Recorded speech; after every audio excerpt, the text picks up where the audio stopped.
முழு மதுவிலக்கை நடைமுறைப்படுத்த அரசு மதுபான கடைகளை இழுத்து மூடு என்னும் கோரிக்கைகளை வலியுறுத்தி விடுதலை சிறுத்தைகளின் சார்பில் ஒருங்கிணைக்க பெற்று நடைபெற்றுக் கொண்டிருக்கிற இந்த ஆர்ப்பாட்டத்தில் நம்முடைய அழைப்பை ஏற்று வருகை இருந்து பங்கேற்று இந்த கோரிக்கைகளுக்கு வலுவூட்டக்கூடிய வகையிலே உரையாற்றி அமர்ந்திருக்கிற இந்திய கம்யூனிஸ்ட் கட்சியின் மாநில துணை செயலாளர் தோழர் மு வீரபாண்டியன் அவர்களே, எனக்கு முன்னர் இங்கே மிகச் சிறப்பான ஒரு உரையை வழங்கி முழுமையான மதுவிலக்கை ஏன் நடைமுறைப்படுத்த வேண்டும் என்பதை விளக்கி உரையாற்றி அமர்ந்திருக்கிற மார்க்சிஸ்ட் கம்யூனிஸ்ட் கட்சியின் தேசிய குழு உறுப்பினர் தோழர் ஜி ராமகிருஷ்ணன் அவர்களே, இந்த ஆர்ப்பாட்டத்தில் பங்கேற்று உரையாற்றி விடைபெற்று சென்றிருக்கிற நமது கட்சியின் சட்டமன்ற உறுப்பினர்கள் ஆலூர் ஷானவாஸ் அவர்களே, எஸ் பாலாஜி அவர்களே, இந்நிகழ்வில் பங்கேற்று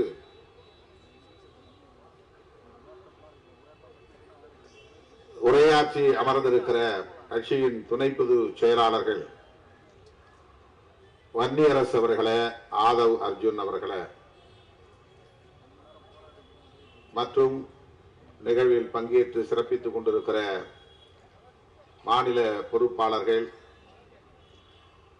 க பாவலன் அவர்களே, பாலசிங்கம் அவர்களே, சேக்வேரா அவர்களே, தகடூர் தமிழ்ச்செல்வன் அவர்களே, எழில் கரோலின் அவர்களே, தமிழினியன் அவர்களே, சூகா விடுதலை செழியன் அவர்களே, ஆதிமொழி அவர்களே, சங்கத்தமிழன் அவர்களே, அப்துல் ரகுமான் அவர்களே, சிபி சந்தர் அவர்களே மற்றும் கட்சியின் முன்னோடிகளே, இந்நிகழ்வை 2 நாள் இடைவெளியில் ஒருங்கிணைத்திருக்கிற வெற்றிகரமாக இதனை நடத்தி கொண்டிருக்கிற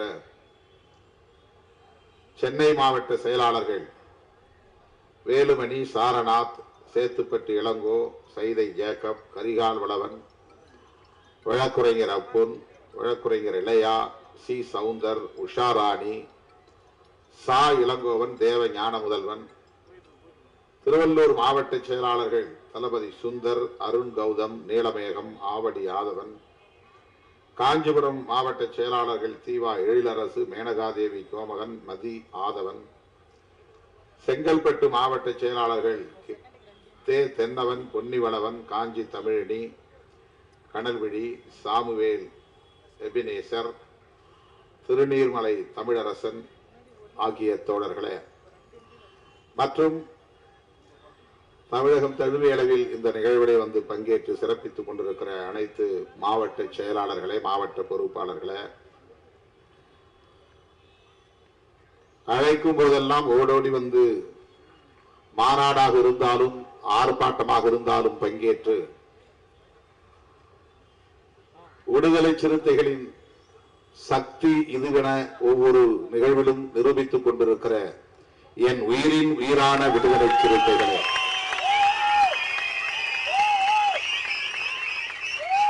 உங்கள் அனைவருக்கும் என்னுடைய பணிவார்ந்த வணக்கத்தை தெரிவித்துக் கொள்கிறேன்.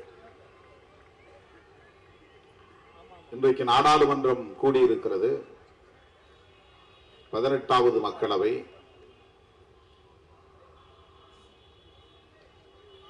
இன்றும் நாளையும் நாளை மறுநாளும் தொடர்ந்து 3 நாட்களுக்கு அனைத்து நாடாளுமன்ற உறுப்பினர்களும் உறுதிமொழி ஏற்று பதவியேற்கிற நிகழ்வுகள் ஒருங்கிணைக்கப்பட்டுள்ளன.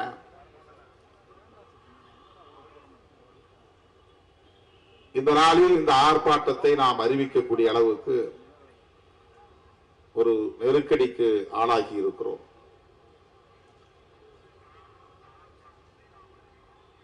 இருபதாம் தேதி நான் கள்ளக்குறிச்சிக்கு சென்றேன். அங்கு போய் மக்களை சந்தித்த பிறகு மக்களின் கோரிக்கையாக உணர்ந்து இந்த ஆர்ப்பாட்டத்தை அறிவிக்க நேர்ந்தது. 18ஆம் தேதி இந்த கொடும் துயரம் தொடர்பான தகவல்கள் ஊடகங்களில் வெளியானது. அரசல் புரசலாக இந்த செய்திகள் வந்து கொண்டிருந்தன. 19ஆம் தேதி தான் தீவிரமடைந்தது. எதிர்கட்சிகளை சார்ந்தவர்கள் எல்லாம் உடனே களத்துக்கு போய்விட்டார்கள். ஆளுங்கட்சியின் மீது விமர்சனம் செய்வதற்கு ஒரு அரிய வாய்ப்பு என்று கருதி உடனே களத்திற்கு போனார்கள். ஏற்கனவே ஒப்புக்கொண்ட நிகழ்ச்சிகள் மற்றும் தவிர்க்க முடியாத பல காரணங்களால் நான் 20ஆம் தேதி மாலைதான் அங்கே செல்ல முடிந்தது. தோழர்கள் இங்கே அதை குறிப்பிட்டார்கள். 20ஆம் தேதி நான் கருணாபுரத்திற்கு போய் நள்ளிரவு 1 மணி வரையில் பாதிக்கப்பட்ட குடும்பத்தினரை சந்தித்தேன். 12 குடும்பங்களைத்தான் சந்திக்க முடிந்தது. இரவு அங்கேயே தங்கிவிட்டு அடுத்த நாள் காலை தொடங்கி அதே போல 21ஆம் தேதி நள்ளிரவு வரையில்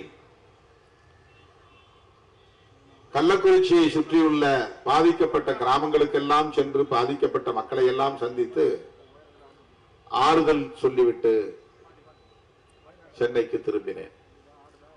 ஏறத்தாழ 57 குடும்பங்களை சந்தித்தோம். பாதிக்கப்பட்டவர்கள் அனைவரும் தலித்துகள், ஆதி திராவிடர்கள் என்று சொல்லப்படுகிறது. பாதிக்கப்பட்டவர்கள் அனைவரும் எளிய மக்கள், உழைக்கும் தொழிலாளர்கள் என்றுதான் புரிந்து கொள்ள வேண்டும். காட்டுநாயக்கர் சமூகத்தை சார்ந்த 12 குடும்பத்தினர் உயிர் பலி ஆகியிருக்கிறார்கள். வன்னியர் சமூகத்தை சார்ந்தவர்கள் 10க்கும் மேற்பட்டவர்கள் பலியாகி இருக்கிறார்கள். 15 மாதவச்சேரின்னு ஒரு கிராமம் கள்ளக்குறிச்சியிலிருந்து 30 கிலோமீட்டருக்கு அப்பால் இருக்கிறது. அந்த ஊருக்கு செல்லுகிற வழியிலே தேவபாண்டலம், அந்த ஊரில் ஒருவர் இறந்து போனார். அவர் ஒரு இஸ்லாமிய சகோதரர், அன்வர் பாஷா என்று ஒரு எளிய குடும்பத்தை சார்ந்தவர். அதற்கு அடுத்த கிராமம் சேஷசமுத்திரம் என்ற ஒரு கிராமம். அங்கே 2 பேர் இறந்து விட்டார்கள். ஒரு குடும்பம் தான் அங்கே இருக்கிறது, இன்னொரு குடும்பம் யாருமே இல்லை, இறந்து போனார்கள். உறவினர்கள் வந்தார்கள், அடக்கம் செய்துவிட்டு போய்விட்டார்கள். அந்த ஊரில் யாரும் இல்லை. அந்த 2 பேருமே வன்னியர் சமூகத்தை சார்ந்தவர்கள்.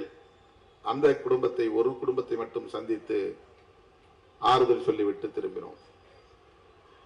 மாதவச்சேரி என்கிற கிராமத்தில் 6 பேர் உயிரிழந்திருக்கிறார்கள். 6 பேரும் வன்னிய சமூகத்தை சார்ந்த ஏழை மக்கள். 6 பேரும். அதிலே முதலில் இறந்தவர் பெயர் ஜெயமுருகன். அவர் இந்த நச்சு சாராயத்தை அருந்தியதால் இறந்தார் என்று தெரிவதற்கு முன்பே வழக்கமாக இவர் குடிக்கிறவர், ஏதோ காரணத்தால் இறந்து போனார் என்று அடக்கம் செய்து விட்டார்கள். அவருக்கு அந்த 10 லட்சம் ரூபாய் இழப்பீடே கிடைக்குமா என்ற ஒரு கேள்விக்குறி.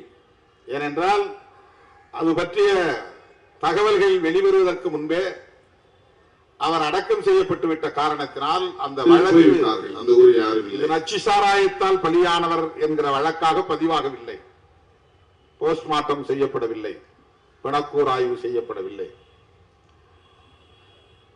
அதே போல அந்த ஊரிலே இன்னொருவர் இளையராஜா, அவருடைய உடலும் அப்படித்தான். இன்னொருவர் நாராயணசாமி, அவரும் அப்படித்தான். இன்னொருவர் கண்ணன், அவருடைய உடல் 2-3 நாட்கள் மருத்துவமனையிலே இருந்து போஸ்ட்மார்ட்டம் செய்து அடக்கம் செய்திருக்கிறார்கள். ஆனால் அதுவும் அந்த வழக்கு பட்டியலில் இடம்பெறவில்லை. ஆக அந்த குடும்பத்தினருக்கெல்லாம் இந்த 10 லட்சம் ரூபாய் கிடைக்குமா என்ற கேள்வி. இந்த 6 குடும்பத்தினரையும் நான் அவர்களின் இல்லம் தேடி போய் சந்தித்து ஆறுதல் சொல்லிவிட்டு வந்தேன். அதன் பிறகு மறுபடியும் கள்ளக்குறிச்சிக்கு வந்து கோட்டைமேடு பகுதியிலே பாதிக்கப்பட்டவர்கள் 2 பேர் ஒரு குடும்பம் நாடார் குடும்பம், தகவலுக்காக சொல்லுகிறேன். இன்னொரு குடும்பம் அந்நியர் குடும்பம். ஏழை எளிய குடும்பத்தை சார்ந்த உழைக்கும் தொழிலாளர்கள், மூட்டை தூக்கும் தொழிலாளர்கள், அன்றாடம் கூலி வேலைக்கு செல்லக்கூடிய எளிய மக்கள் அவர்கள். அதன் பிறகு மாமந்தூரை முடித்துக் கொண்டு கரியப்பா நகரை முடித்துக் கொண்டு பொறுப்படாக்குறிச்சி என்ற ஊரிலே போய் அன்றைக்கு இரவு முடிக்கிறோம். 21ஆம் தேதி காலை 10 மணிக்கு நான் கருணாபுரத்து ஆதிதிராவிடர் தெருவுக்குள்ளே நுழைந்தேன். 3:30 மணிக்குத்தான் வெளியே வந்தேன். அவ்வளவு வீடுகளிலும் போய் பாதிக்கப்பட்டவர்களை சந்தித்து ஒவ்வொரு இடத்திலும் அமர்ந்து என்ன நடந்தது என்று கேட்டு அவர்களை ஆற்றுப்படுத்தி விட்டு வந்தேன். கருணாபுரத்தில் நுழைந்தவுடனேயே முதல் வீடு சுப்பிரமணியன் வீடு. சுப்பிரமணியன் யார் என்றால் அவர் ஒரு உடையார் சமூகத்தை சார்ந்தவர். எளிய குடும்பங்களை சார்ந்த பெண்மணிகள் சூழ்ந்து கொண்டு அவர்கள் முன்வைத்த கோரிக்கை, முதலில் என்னை சந்தித்தவுடன் கைகளை கூப்பி கும்பிட்டு, ஐயா சாமி, நீங்கள் இந்த நாட்டுக்கே நல்லது செய்ய வேண்டும் என்றால் சாராய கடைகளை மூடுங்கள். இதுதான் கோரிக்கை, இதுதான் மக்கள் கோரிக்கை. கள்ளச்சாராயத்தை ஒழியுங்கள் என்பது மக்கள் கோரிக்கை அல்ல. சாராய கடைகளை மூடுங்கள் என்பதுதான் மக்கள் கோரிக்கை. அதனால்தான் சிறுத்தைகளின் போராட்டம் இங்கே அறிவிக்கப்பட்டது. அதை மறந்துவிடக் கூடாது. அந்த முதல் வீடு, கருணாபுரத்திற்குள்ளே நுழைகிற முதல் வீடு சுப்பிரமணியன். அவரும் ஒரு மூட்டை தூக்கும் தொழிலாளி தான். நூர் பாஷா என்று ஒரு மாற்றுத்திறனாளி, அவருடைய மனைவியை குடும்பத்தினரை சந்தித்தோம். 90 வயது இருக்கும் அந்த தாய், அவருடைய மாமியார். எலும்பும் தோலும் தான், அப்படியே ஒரு எலும்பு கூடு படுத்து கிடப்பது போல் படுத்து கிடக்கிறது. அந்த அம்மையார் படுத்திருந்தார். நூர் பாஷாவுக்கு குழந்தை இல்லை, இடுப்புக்கு கீழே செயலிழந்த நிலை அவருக்கு. அந்த அம்மாவுடைய தொழில் பூ கட்டி தருவது, மாலை கட்டி தருவது. அதாவது பூ வியாபாரம் அல்ல, வியாபாரம் செய்கிறவர்களுக்கு மாலை கட்டி தருகிற தொழில். பூ வியாபாரம் செய்வதற்கு ஒரு முதலீடு தேவை. அது கூட இல்லாத நிலையில் பூ வியாபாரம் செய்கிறவர்களுக்கு மல்லிப்பூவாக இருந்தாலும் சாமந்தி பூவாக இருந்தாலும் அல்லது பல பூக்களை இணைக்கிற மாலையாக இருந்தாலும் அந்த மாலைகளை எல்லாம் கட்டி தந்தால் அதற்கு ஒரு கூலி. அதுதான் அந்த குடும்பத்திற்கான வருமானம். அவர் மாற்றுத்திறனாளி என்று பதிவு செய்திருப்பதனால் மாதம் 1500 ரூபாய் அவருக்கு அரசு உதவி கிடைக்கிறது. அந்த 1500 ரூபாயோடு இவர் பூ கட்டி அதன் மூலம் கிடைக்கிற வருமானத்தை கொண்டு தனக்கும் தன்னுடைய கணவருக்கும் தன்னுடைய மாமியாருக்கும் ஒவ்வொரு நாளும் அவர் உணவு ஏற்பாடு செய்ய வேண்டும், சமைத்து தர வேண்டும், இந்த குடும்பத்தை பார்த்துக் கொள்ள வேண்டும். முதலில் இறந்தவர்கள் சுரேஷ் பிரவீன். சுரேஷ் என்கிற ஒரு இளைஞன். அவன் இறந்தது வழக்கமாக குடிக்கிறவன், ஏதோ காரணத்தால் இறந்து விட்டான் என்றுதான் அவர்கள் நினைத்தார்கள். அவனுடைய குடும்பத்தை சார்ந்தவனே பிரவீன். அவனும் குடிப்பழக்கம் உள்ளவன், அதனால் ஏதோ காரணத்தால் இறந்து விட்டான். ஏதோ காரணத்தால் குடிக்கிற பழக்கம் உள்ளவன், அதனால் ஏதோ உடலை கெடுத்து கல்லீரலை கெடுத்து உடல் உள்ளுறுப்புகளை கெடுத்து விட்டது போலும், அதனால் அவன் இறந்து விட்டான் என்று கருதினார்களே தவிர அவர்களுக்கு யாருக்கும் அந்த சாராயத்தில் மெத்தனால் என்ற ஒரு நஞ்சு கலந்திருக்கிறது என்பது தெரியாது அவர்களுக்கு. அந்த 2 பேர் இறந்த உடனேயே மாவட்ட ஆட்சித்தலைவர் சொன்னது ஏதோ வயிற்றுப்போக்கின் காரணமாக இறந்தார்கள். ஏன்னா யாருக்கும் தெரியாது, மாவட்ட ஆட்சியருக்கும் தெரியாது. சாராயத்தை குடித்ததனால் அந்த சாராயத்தில் கலந்திருந்த நஞ்சுதான் இந்த சாவுக்கு காரணம் என்று உணர்வதற்கு அறிவதற்கு முன்னரே கலெக்டரும் ஒரு ஸ்டேட்மெண்ட் கொடுக்க வேண்டிய நிலைக்கு ஆளாகி இருக்கிறார்.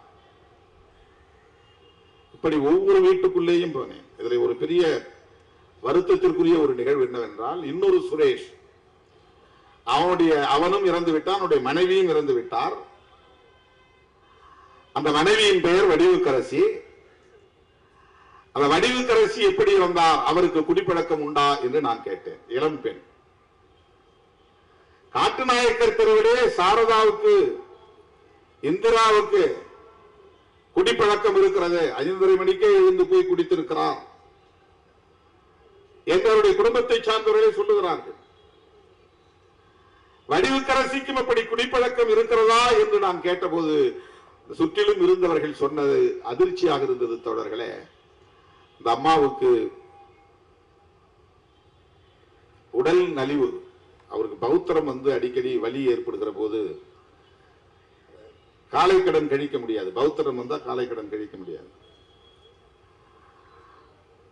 ஓம வாட்டர் குடிக்க வேண்டும் என்று அவராக விரும்பி தன்னுடைய மகளிடத்திலே சொல்லி போய் ஓம தண்ணி வாங்கிட்டு வா. அந்த பெண் வெளியே போயிருச்சு ஓம தண்ணி வாங்குறதுக்கு. கணவன் சுரேஷ் 2 பாக்கெட் வாங்கிட்டு வந்து ஒரு பாக்கெட்டை உடைச்சி டம்ளர்ல ஊத்தி குடிச்சிட்டு அதே பாட்டில் அதே டம்ளர்ல இன்னொரு பாக்கெட்டை ஊத்தி வச்சுட்டு ஒரு போன் வந்தவனே போன் எடுத்துட்டு வெளியே போயிடுறாரு. இந்த அம்மா வெளியில இருந்து உள்ள வந்திருக்கிறாங்க. வந்ததும் அந்த டம்ளர்ல தண்ணி இருந்திருக்கு. அது ஓம தண்ணின்னு நினைச்சு எடுத்து குடிச்சிட்டாங்க. நம்ம போய் பொண்ணை வாங்கிட்டு வர சொன்னா அது வாங்கிட்டு வந்து ஊத்தி வச்சிருக்கு போட்டிருக்கு, அதை குடிக்கணும், குடிச்சிருக்காங்க. ஓம தண்ணி மாதிரி தான், அதுவும் கலர்லெஸ். அதுல கலர் இருக்காது. ஒரு மஞ்சளா இருந்திருக்கோ அல்லது வேற மாதிரி ஏதாவது கலரா இருக்க, வெறும் அப்படி தண்ணி தேங்காய் தண்ணி மாதிரி சொல்லுவாங்களா, அப்படி இருந்துச்சு தண்ணி. நான் அது பார்த்தேன். அந்த பாக்கெட்லாம் தூக்கி போட்டுருந்தாங்களே, பாக்கெட் தூக்கி போட்ட பாக்கெட்டை எடுத்து பார்த்தா அதுல கொஞ்சம் மிச்சம் இருந்த அந்த சாராயத்தை பார்த்தேன். அப்படியே கிளியரா இருக்கு, எந்த கலரும் கிடையாது அதுல. வடிவுக்கரசி அதனால் இறந்து போனார். சுரேஷ் குடிப்பழக்கம் உள்ளவர். மனைவி வடிவுக்கரசி ஓமத்தண்ணி என்று குடித்து இறந்து போனார். இப்படி ஒவ்வொரு வீட்டுக்குள்ளேயும் நுழைந்து ஒவ்வொருவரையும் தனித்தனியே சந்தித்து 70 வயது வரை முதிர்ந்த நபர்களும் இந்த குடிப்பழக்கத்திற்கு ஆளாகி இருக்கிறார்கள். 30 வயதுக்குட்பட்ட இளைஞர்களும் இளம் பெண்களும் இந்த குடிப்பழக்கத்திற்கு ஆளாகி இருக்கிறார்கள். தெரு தெருவாக நடந்து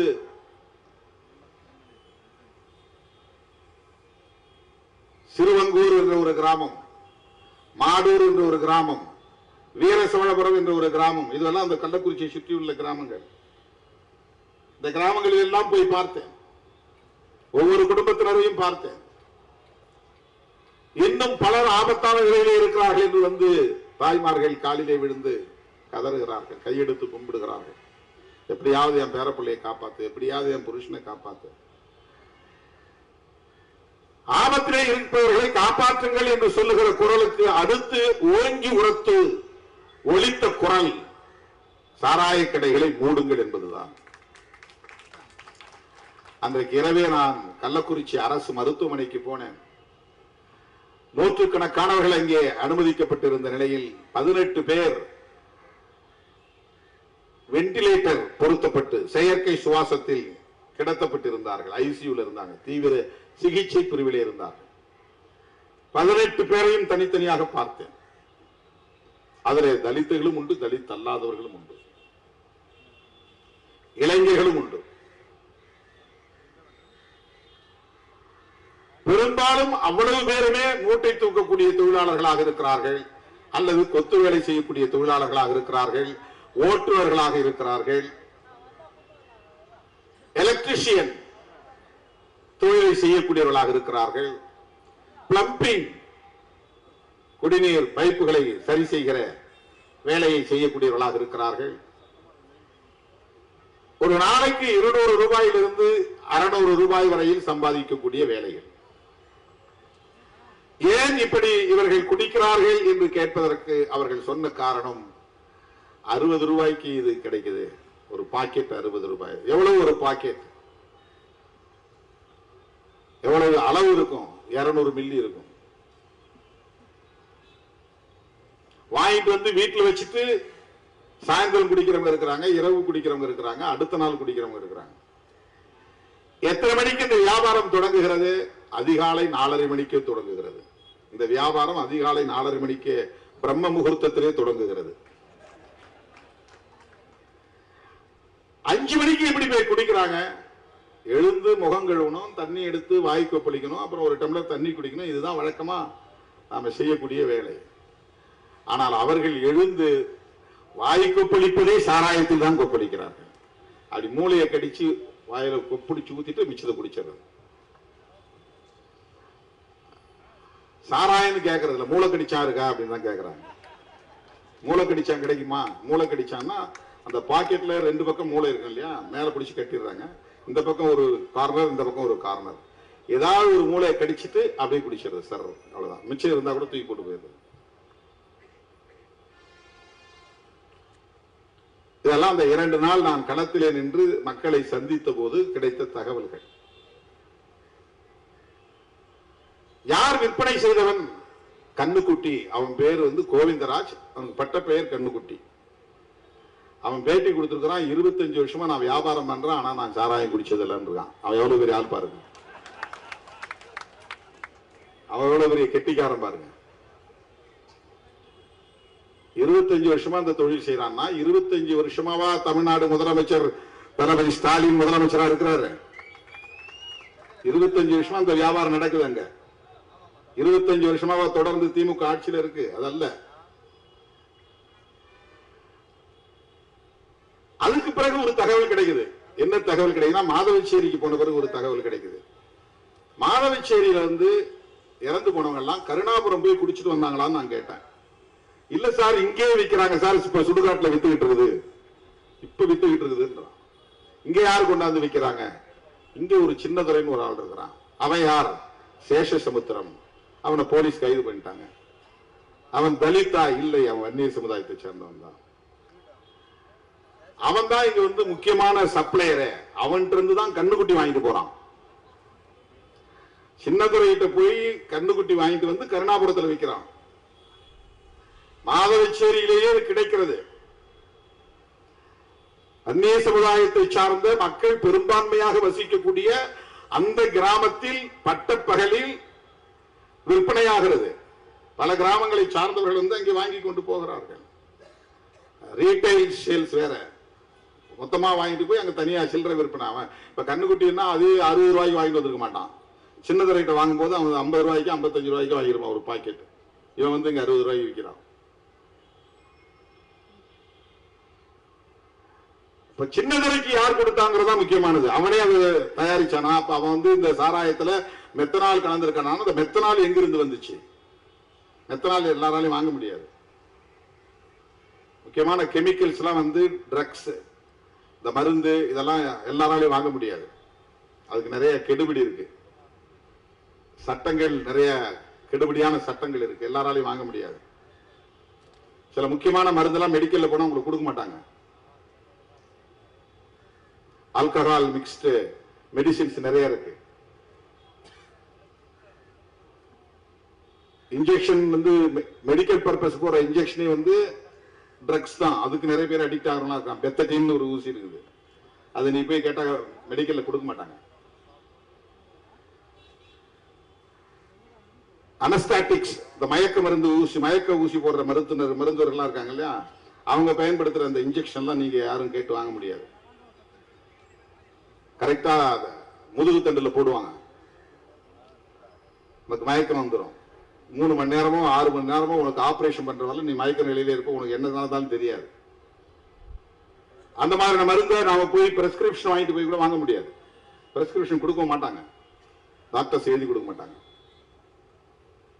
மெத்தனால் என்கிற அந்த நச்சு பொருள் அது ஆல்கஹால் தான். மீத்தைல் ஆல்கஹால் அப்படிங்கிறது தான் மெத்தனால் அப்படின்னு அழைக்கப்படுகிறது. எத்தில் ஆல்கஹால் அப்படிங்கிறது தான் எத்தனால் என்று அழைக்கப்படுகிறது. ஆல்கஹால் அப்படின்னா நாம தமிழ்ல சாராயம் சொல்றோம். சாராயம் சொல்றோம். 100% எத்தைல் ஆல்கஹால் தான், அது எரி சாராயம், ரெக்டிஃபைட் ஸ்பிரிட் அப்படின்னு சொல்லுவாங்க ஆங்கிலத்தில், RS. அது பவுடராகவும் இருக்கும், லிக்விடாகவும் கிடைக்கும். டேங்கரா போய்கிட்டு இருக்கும். பார்மாசூட்டிக்கல் கம்பெனி, மருந்து தயாரிக்கக்கூடிய கம்பெனிகளில் அது அதிகம் பயன்படுத்தப்படும். மது தயாரிக்கப்படுகிற கம்பெனிகளுக்கு அது பயன்படுத்தப்படும்.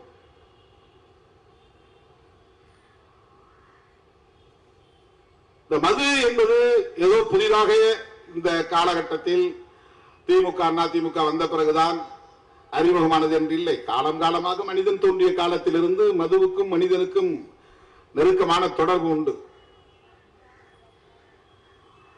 அதனால்தான் 2000 ஆண்டுகளுக்கு முன்னாலேயே வள்ளுவன், ஐயன் திருவள்ளுவன் மதுவுக்கு எதிராக ஒரு அதிகாரத்தை வைத்திருக்கிறான். கல்லுண்ணாமை. கல் அப்படிங்கிறது வேற மொழியில மது, தமிழ்ல கல்லு. அது பனங்கல்லு தென்னங்கல்லு மட்டும் இல்ல, கல் என்றாலே போதை தரக்கூடிய ஒரு பொருள் என்று பொருள். கல்லுன்னா வெறும் கல்லு மட்டும் குறிக்கிறது அல்ல, கல்லு என்பது மதுவின் இன்னொரு பெயர். அது கல்லுண்ணாமை என்பது மது அருந்தாமை. வெவ்வேறு முயற்சிகளை ஏற்படுத்தி வெவ்வேறு வடிவங்களில் போதைக்கான பொருளை அப்பவே மனுஷன் தேடி இருக்கிறான். வெறும் கல்லு குடிச்சா போதெல்லாம் ஏறாது. அந்த கல்லுல ஊமத்தை காய போட்டு தேய்ப்பாங்க. உள்ள ஊமத்தை சாரும் சேர்ந்தாதான் கல்லு போதை வரும். கல்லு வெறும் கல்லு குடிச்சா போதையே ஏறாது. அது ஒரு புளிச்ச நீராகாரத்தை குடிச்ச மாதிரி இருக்கும். அது ஒரு மரத்துல நிறைய கல்லு கிடைக்காது. லிட்டரா லட்சக்கணக்கான லிட்டர் தேவைப்படக்கூடிய இடத்துல நீங்க மரத்திலையும் தென்னை மரத்திலையும் கல் இறக்கி எப்படி சப்ளை பண்ண முடியும்? பத்தாது. அந்த காலத்திலேயே கல்லு போதை தரக்கூடிய பொருளாக பயன்படுத்தப்பட்டு இருக்கிறது. இந்த போதையை தருவதற்கு என்னென்ன பொருளை சேர்க்க முடியுமோ கள்ளச்சாராயம் காய்ச்சக்கூடியவர்கள் ஒரு பொருளை போட்டு ஊறல், அதுக்கு பேரு ஊறல்னு பேரு, ஊற வைப்பான். பெரிய பெரிய டேங்கர்ல போட்டு பெரிய பெரிய பேரல் இருக்கு பாருங்க, இந்த தார்லாம் வரக்கூடிய டின் இருக்கு பாருங்க, அதெல்லாம் சுத்தம் பண்ணிட்டு அதுலதான் போட்டு ஊற வைப்பான். அதுல பன்னி விட்டையும் கலக்குறான். போதை தர்றதுக்கு ஊரல் தயாரிப்பதில் பன்னி விட்டையும் கலக்குறான், பேட்டரி செல் கலக்குறான். பல மரங்களுடைய நார்கள், நாவப்பட்ட, வேலம்பட்ட, பெரிய பெரிய மரங்கள்ல இருந்து பட்டையை உரிச்சு அந்த பட்டையை போல நசுக்கி உள்ள போடுவான். சாராயம் காய்ச்சறதுல அதை பல நாட்கள் ஊற வைக்கணும், மாத கணக்கில் ஊற வைக்கணும், மண்ணுக்கு அடியில் புதைச்சு வைப்பான். அப்புறம் தான் அதை காய்ச்சி அந்த ஆவி வெளியே வரும்போது அதை குளிர வச்சு தனியா வடிச்சு எடுப்பான். சாராயம் காய்ச்சது ஒரு பெரிய தொழில். அது காலங்காலமாக இருந்து வருகிறது, இப்போது இல்லை. இதெல்லாம் மனுஷன் தன்னுடைய முயற்சி அப்பவே கண்டுபிடிச்சிருக்கான். எதெல்லாம் போட்டா போதை ஏறுன்னு அவனுக்கு தெரியும். இப்ப டர்பண்டைன்ல பயன்படுத்துறாங்க, அந்த பெயிண்ட் அடிக்கிறாங்க பாருங்க, அந்த பெயிண்ட் எல்லாம் எடுத்து பயன்படுத்துறாங்க. அதுல இருந்து எடுத்து போதையை பிரிக்கிறாங்க. எல்லாத்திலையும் ஆல்கஹால் மிக்ஸ்ட். இந்த நீங்க பெயிண்ட் அடி வார்னிஷ் அடிக்கும் போதே ஒரு ஸ்மெல் வரும் பாருங்க, அதெல்லாம் ஆல்கஹால் மிக்ஸ்ட். அது இந்த ஆல்கஹாலை பிரிக்கிறது. மெயினா ஆல்கஹால் எதுல இருந்து தயாரிக்கிறாங்கன்னா கரும்பு சாறுல இருந்து தான் தயாரிக்கிறாங்க. கரும்பு அரைக்கும் போது சக்கரை வெளியே வந்த பிறகு அது மொத்தமும் சர்க்கரை ஆவறதில்லை. அதுல மொலாசஸ் ஒரு பிரிவு தனியா எடுக்கிறாங்க. அதை வடிச்சு அதுல இருந்து தான் ஆல்கஹால் எடுக்கிறாங்க. சுகர் ஃபேக்டரியில வெறும் சர்க்கரை மட்டும் உற்பத்தி ஆவறதில்லை. சுகர் ஃபேக்டரி சர்க்கரை ஆலையில மிக முக்கியமான உற்பத்தியே மொலாசஸ் தான். இந்த மொலாசஸ் எதுக்காகனா ஆல்கஹால் உற்பத்தி பண்றதுதான். இந்த ஆல்கஹால் சாராயம் தயாரிக்க, மது தயாரிக்கும் பயன்படுத்தப்படுகிறது, மருந்து தயாரிப்பதற்கும் பயன்படுத்தப்படுகிறது. மெடிசின்ஸ், மாத்திரையா இருந்தாலும் சரி, இன்ஜெக்ஷன் ஊசி போடக்கூடிய மருந்தாக இருந்தாலும் சரி.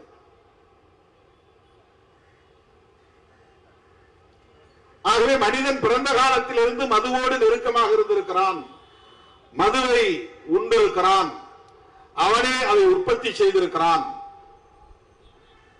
நெல்லரிசியே மது உற்பத்திக்கு முக்கியமான ஒரு மூலப்பொருள். நெல் அரிசி, அரிசியை நீங்க ஊற வச்சு அதை சோறாக்கி ஊற வச்சாக்க இங்கெல்லாம் சுண்டிச்சோறுன்னு கிடைப்பாங்க. சுண்டைச்சோற, சுண்டிச்சோறு. அடையாறு பக்கம், பெசநகர் பக்கம் போனீங்கன்னா சுண்டகஞ்சி. அரிசி ஆல்கஹால். சில பேர் நிறைய பழைய சோறு சாப்பிட்டா மயக்கம் வர்ற மாதிரி இருக்குப்பா, போய் நான் படுக்கணும்னு போய் படுப்பான். ஏன்னா அந்த 3 நாள் 4 நாள் ஊறின பழைய சோறு அது செல்ஃப் ஜெனரேட்டட் ஆல்கஹால் சொல்லுவாங்க, தன்னுற்பத்தி ஆல்கஹால். சில பொருளை அப்படியே போட்டு ஊற வச்சுன்னா அதுல ஆல்கஹால் உற்பத்தி ஆயிரும். அதுல ஒரு பொருள் அரிசி. திராட்சை பழங்கள்லாம் போட்டு ஊற வச்சுட்டா அது ஒயின் சொல்றாங்க. அது ஆல்கஹால் அதுல உற்பத்தி ஆகுது. நெடுநாள் ஊர்ன திராட்சை சாறு வந்து ஆல்கஹாலா அப்படியே புளிச்ச வாசம் அடிக்கும். அப்படி திறந்தனே அனுப்பி நீங்க பழச்சாறு வாங்கி 3 நாள் கழிச்சு ஓபன் பண்ணி பாருங்க. ஆரஞ்சோ சாத்துக்குடியோ அல்லது கிரேப் திராட்சையோ சாறு வாங்கிட்டு வந்து மூடி சாப்பிடாம மூடி வச்சுட்டு ஒரு 3 நாள் கழிச்சு திறந்து பாருங்க. திறக்கும்போது கப்புன்னு அடிக்கும். அப்படியே சாராய வாட்டை அடிக்கிற மாதிரி அடிக்கும்.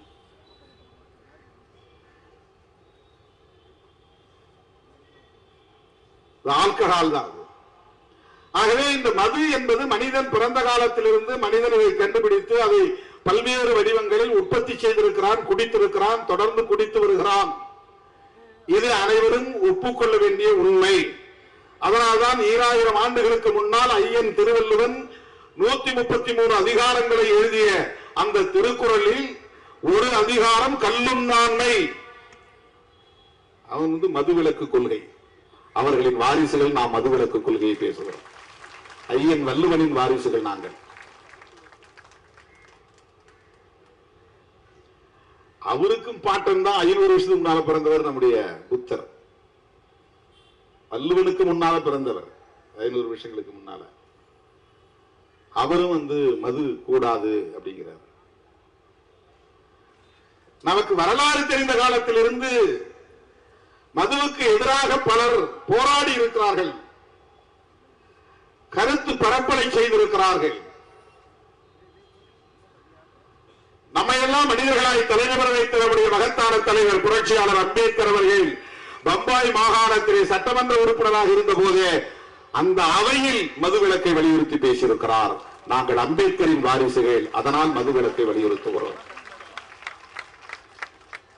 நாங்கள் பகவான் புத்தரின் வாரிசுகள், ஐயன் திருவள்ளுவனின் வாரிசுகள். எனவே மதுவிலக்கு கொள்கையை ஒரு தொலைநோக்கு பார்வையோடு நாங்கள் முன்வைக்கிறோம். தற்காலிக அரசியல் ஆதாயத்திற்காக இதை பேசவில்லை. புரட்சியாளர் அம்பேத்கர் அவர்கள் அரசமைப்பு சட்டத்தை எழுதுவதற்கான வாய்ப்பை பெற்ற சூழலில் அரசமைப்பு சட்டத்திலேயே அதை பதிவு செய்கிறார். இந்த கோரிக்கையே அதுதான். தமிழ்நாடு அரசே என்று நாங்கள் கோரிக்கை வைத்தாலும் கூட எங்கள் கோரிக்கை இந்த மதுவிலக்கு கோரிக்கையை தமிழ்நாட்டிலே தடை செய்யுங்கள் என்று மட்டும் நாங்கள் சொல்லவில்லை. இதை தேசிய கொள்கையாக அறிவிக்க வேண்டும். இந்தியா முழுவதும் மதுவிலக்கை நடைமுறைப்படுத்த வேண்டும்.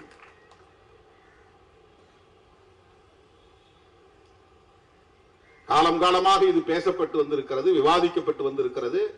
அரசமைப்பு சட்டத்தை விவாதிக்கிற போது, அரங்கேற்றுகிற போது நடந்த விவாதங்களில் கருத்து பகிரப்பட்டிருக்கிறது. டைரக்டிவ் பிரின்சிபல்ஸ் என்று ஒரு பகுதி இருக்கிறது, வழிகாட்டும் நெறிமுறைகள். மாநில அரசுகளுக்கு வழிகாட்டக்கூடியது, இந்திய ஒன்றிய அரசுக்கு வழிகாட்டக்கூடியது. ஆர்டிகிள் 47 47 அதுல என்ன சொல்லுகிறது, என்ன சொல்லி இருக்கிறார்கள் என்றால், என்ன சொல்லி இருக்கிறார் புரட்சியாளர் அம்பேத்கர் அவர்கள் என்றால், ஏன்னா அவர் வகுத்தளித்த வரையறுத்த சட்டம் தான் அரசமைப்பு சட்டம். இன்றைக்கு அந்த சட்டத்தை ஏந்திக் கொண்டுதான் ராகுல் காந்தி, சோனியா காந்தி, மல்லிகார்ஜுன் கார்கே, திராவிட முன்னேற்ற கழகம், விடுதலை சிறுத்தைகள் கட்சி என்று இந்தியா கூட்டணியை சார்ந்த அனைவரும் காந்தி சிலை நிறுவப்பட்டிருந்த இடத்திலிருந்து ஊர்வலமாக சட்டத்தை கையில் ஏந்திக் கொண்டு நாடாளுமன்றத்திற்குள்ளே வேண்டும். 10 ஆண்டுகளுக்கு முன்பு விடுதலை சிறுத்தைகள் எழுப்பிய முழக்கம் இன்றைக்கு நாடு வேறு அளவிலே நடைமுறைக்கு வந்திருக்கிறது. அரசமைப்பு சட்டத்தை பாதுகாப்போம். நரேந்திர மோடி பிரதமர் வேட்பாளராக அறிவிக்கப்பட்ட நாளில் இருந்து அரசமைப்பு சட்டத்திற்கு ஆபத்து என்று அடிவயிறு வலிக்க வலிக்க கத்தி கத்தி பேசி வருகிற இயக்கம் விடுதலை சிறுத்தைகள் கட்சி. டிமானிட்டைசேஷன் என்று ரூபாய் மதிப்பிழப்பு நடவடிக்கையை மேற்கொண்ட உடனேயே பாண்டிச்சேரி, புதுச்சேரியில் அரசமைப்பு சட்ட பாதுகாப்பு மாநாட்டை நடத்திய இயக்கம் விடுதலை சிறுத்தைகள் கட்சி. தமிழ்நாடு பாண்டிச்சேரி என்று மட்டுமில்லாமல் ஆந்திராவிலே மட்டும் 3-4 இடங்களிலே, குப்பம், மதனப்பள்ளி, பல்வேறு இடங்களிலே, குண்டூர் போன்ற இடங்களிலே அரசமைப்பு சட்ட பாதுகாப்பு மாநாட்டை நடத்தியிருக்கிறோம். கர்நாடகாவில் நடத்தியிருக்கிறோம், தெலுங்கானாவில் நடத்தியிருக்கிறோம். 10 ஆண்டுகளாக தொடர்ந்து இந்த அரசமைப்பு சட்டத்திற்கு ஆபத்தை எடுத்துரைத்தோம்.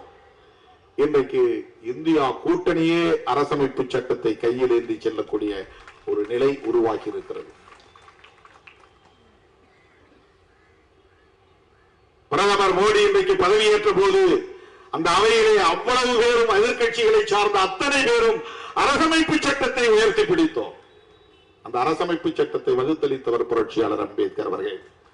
ஆகவே நடந்து முடிந்த தேர்தல் புரட்சியாளர் அம்பேத்கரின் கொள்கைகளுக்கும் அவருடைய எதிரிகளுக்கும் இடையே நடந்த யுத்தம் தான். தோழர்களே, அந்த அரசமைப்பு சட்டத்தின் டைரக்டிவ் பிரின்சிபிள்ஸ் என்கிற அந்த பகுதியிலே ஆர்டிகல் 47 என்கிற 47வது பிரிவு மதுவிலக்கை படிப்படியாக இந்திய ஒன்றிய அரசும் மாநில அரசுகளும் இணைந்து நடைமுறைப்படுத்த வேண்டும், சட்டம் இயற்ற வேண்டும், அதை பின்பற்ற வேண்டும். இதை சேர்த்தவர் புரட்சியாளர் அம்பேத்கர் அவர்கள். அப்போதே பலர் எழுந்து எதிர்ப்பு தெரிவித்திருக்கிறார்கள். இதெல்லாம் தனி மனித உரிமையிலே தலையிடுவது, அவன் விரும்புறவன் குடிக்கிறாங்க, நீ ஏன் அரசாங்கம் சட்டம் போடுற? அன்னைக்கே எதிர்த்து ஒருத்தன் பேசியிருக்கிறான். எளிய மக்கள் எக்கேடு கெட்டால் என்ன என்று எண்ணக்கூடியவர்கள் எல்லா காலத்திலும் இருப்பார்கள். இன்னொரு ஆள் எழுச்சி பேசியிருக்கிறாரு, பழங்குடி மக்களால் குடிக்காகவே இருக்க முடியாது, இது பழங்குடி மக்களுக்கு எதிரான செயல், அதனால நீ மதுவிலக்கு கொள்கையெல்லாம் கூடாது.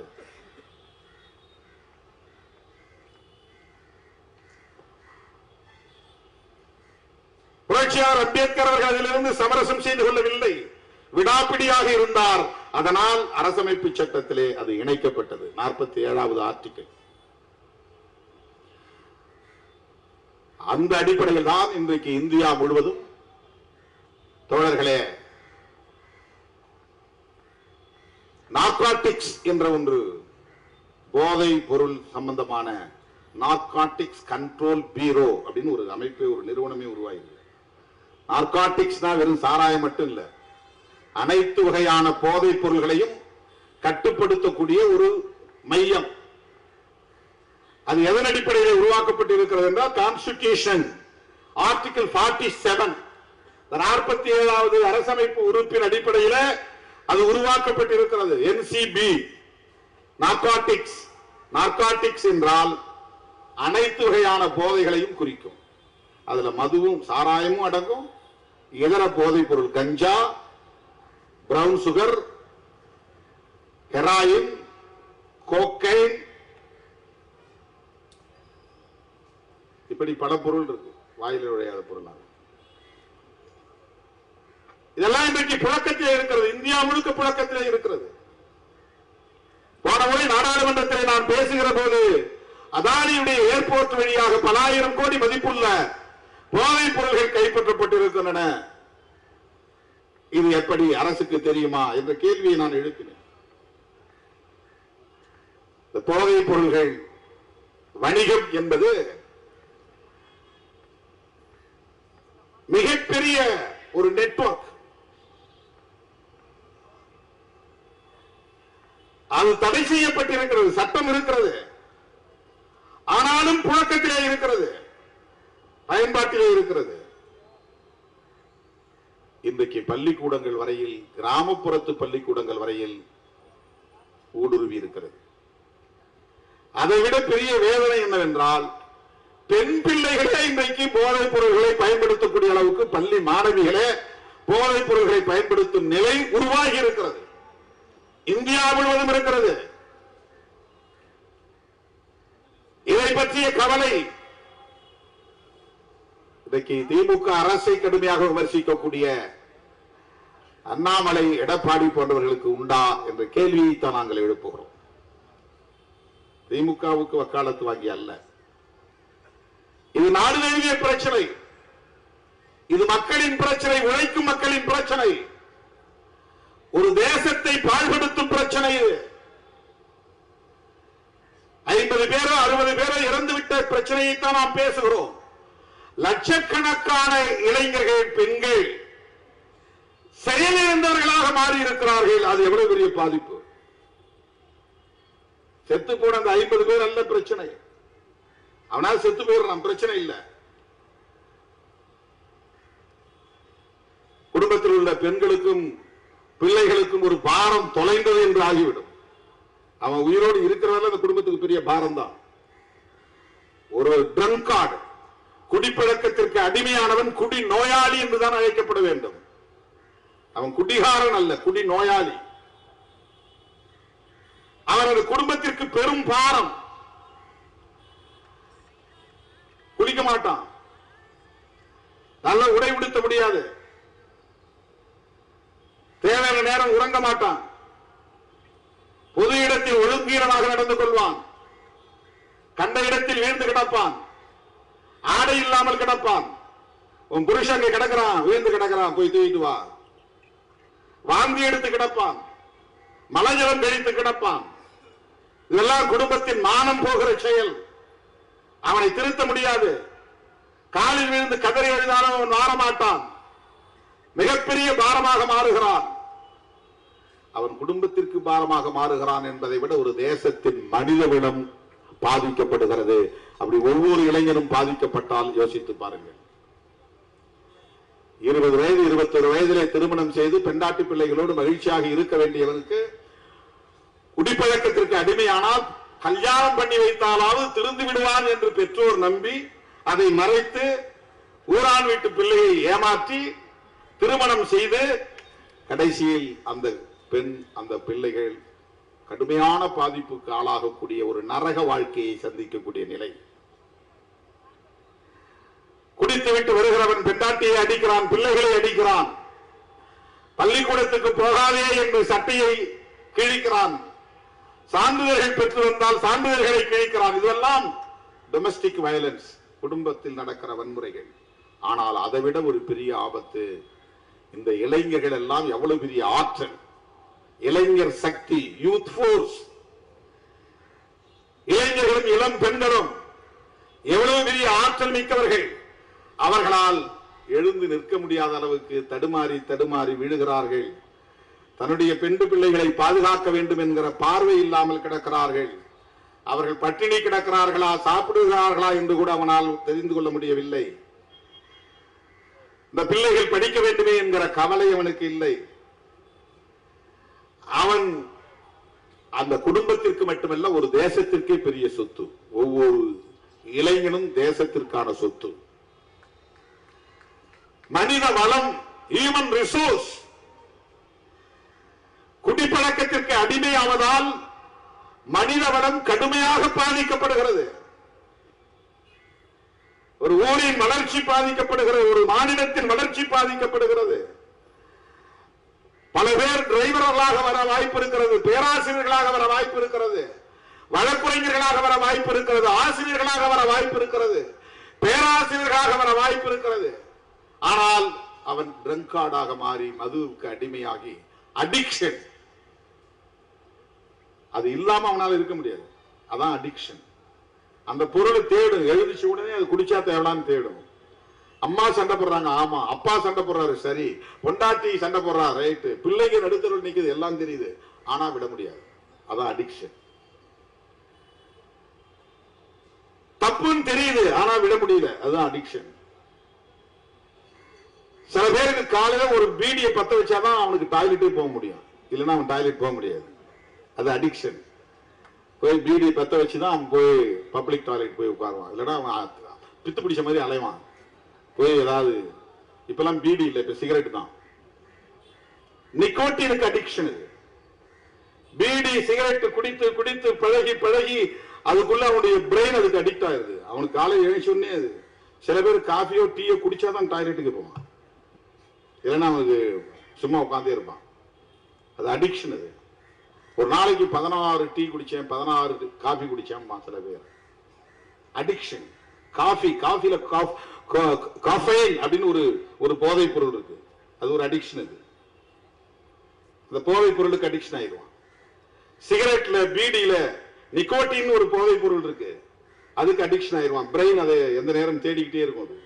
அது இருந்தாலும் பிரிஸ்கா இருக்கும். உடனே அப்பா இப்பதான்டா ஃப்ரீயா இருக்கு வேலை செய்வான். அவன் சொல்ற காரணம் உண்மையில உடம்பு வலியை ஆள குடிக்கிறங்கிறதான் கிடையாது. அதுக்கு பழக்கப்பட்டு போய் அவன் மைண்ட் அதை தேடுது, அவன் மனமும் அவனுடைய பிரெயின் அதை தேடுது, அதுக்காக தான் குடிக்க போறான். அந்த நேரத்தில் அவன் வேலை செய்யறது போது ஒன்றும் தெரியாது, அவன் பிறகு வலிக்கும். போதையில வலி போய் மறந்துடுறதை தவிர வலியை போக்குறது இல்ல. போதை கவலையில இருப்பான், கொண்டாட்டி தீட்டா அல்லது கடன் பிரச்சனை, பல்வேறு குடும்ப பிரச்சனைகள், அதை ஃபேஸ் பண்ண முடியாது. அவனால ஃபேஸ் பண்ண முடியாம போய் ஒரு 2 பெக்கு அடிச்சுட்டு வருவாங்க. அவர் அடிச்ச உடனே மேல போயிடுவார். அப்படியே அந்த பிரச்சனை போயிடும். அது பிரச்சனையை ஃபேஸ் பண்ண முடியாம அவன் வந்து தப்பிக்கிற வழி அது ஒரு எஸ்கேபிசம். அது வந்து அடிக்ஷன் ஆயிடும். இந்த பிரச்சனையை ஃபேஸ் பண்றதுக்கு அந்த செல்ஃப் கான்பிடன்ஸ், தன்னம்பிக்கை இழந்துவான். அவன் தன்னம்பிக்கை இழந்தான்னா அவன் எவ்வளவு பெரிய ஆஜானுபாகுவான ஆளா இருந்தாலும் அவன் வேஸ்ட்.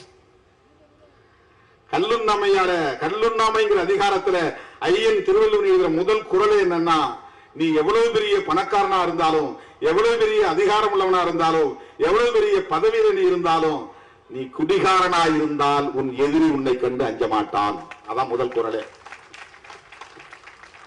உன்னுடைய எதிரி உன்னை கண்டு அஞ்சமா. நீ குடிகாரன்னா நீ உனக்கு போதை பழக்கம் இருக்கு, நீ குடிகாரனா இருக்கிறன்னு சொன்னா உன்னை கண்டு உன் பகை அஞ்சாது. பகைவன் பயப்பட மாட்டான். உட்கட்படார் என்று அந்த குறள் தொடங்குகிறது. உட்கட்படார் என்றால் உன்னை கண்டு அஞ்ச மாட்டார்கள், பயப்பட மாட்டார்கள் உன் எதிரிகள். நீ குடிகாரன் என்று தெரிந்தால், குடிப்பழக்கம் உள்ளவன் என்று தெரிந்தால், குடிப்பழக்கம் உள்ளவன் என்று தெரிந்தால் பெண்டாட்டியை மதிக்க மாட்டாள். அதுதான் முக்கியமான செய்தி. பகைவன் அஞ்ச மாட்டான் என்பது அப்புறம் இருக்கட்டும். வேஸ்ட்னு ஒரு முடிவுக்கு வந்துருவாங்க. அப்புறம் எங்க நீ வந்து பொது இடத்துல நின்று வேலை செய்ய முடியும்? உனக்கு எங்க அந்த ஒரு வில் பவர் வரும்? முடிஞ்சு. மனிதவள இழப்பு என்பது அதுதான்.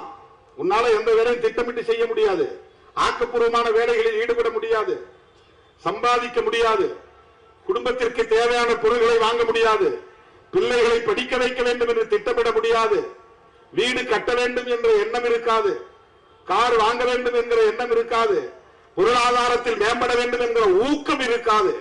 ஊக்கம் இழந்து போகும்.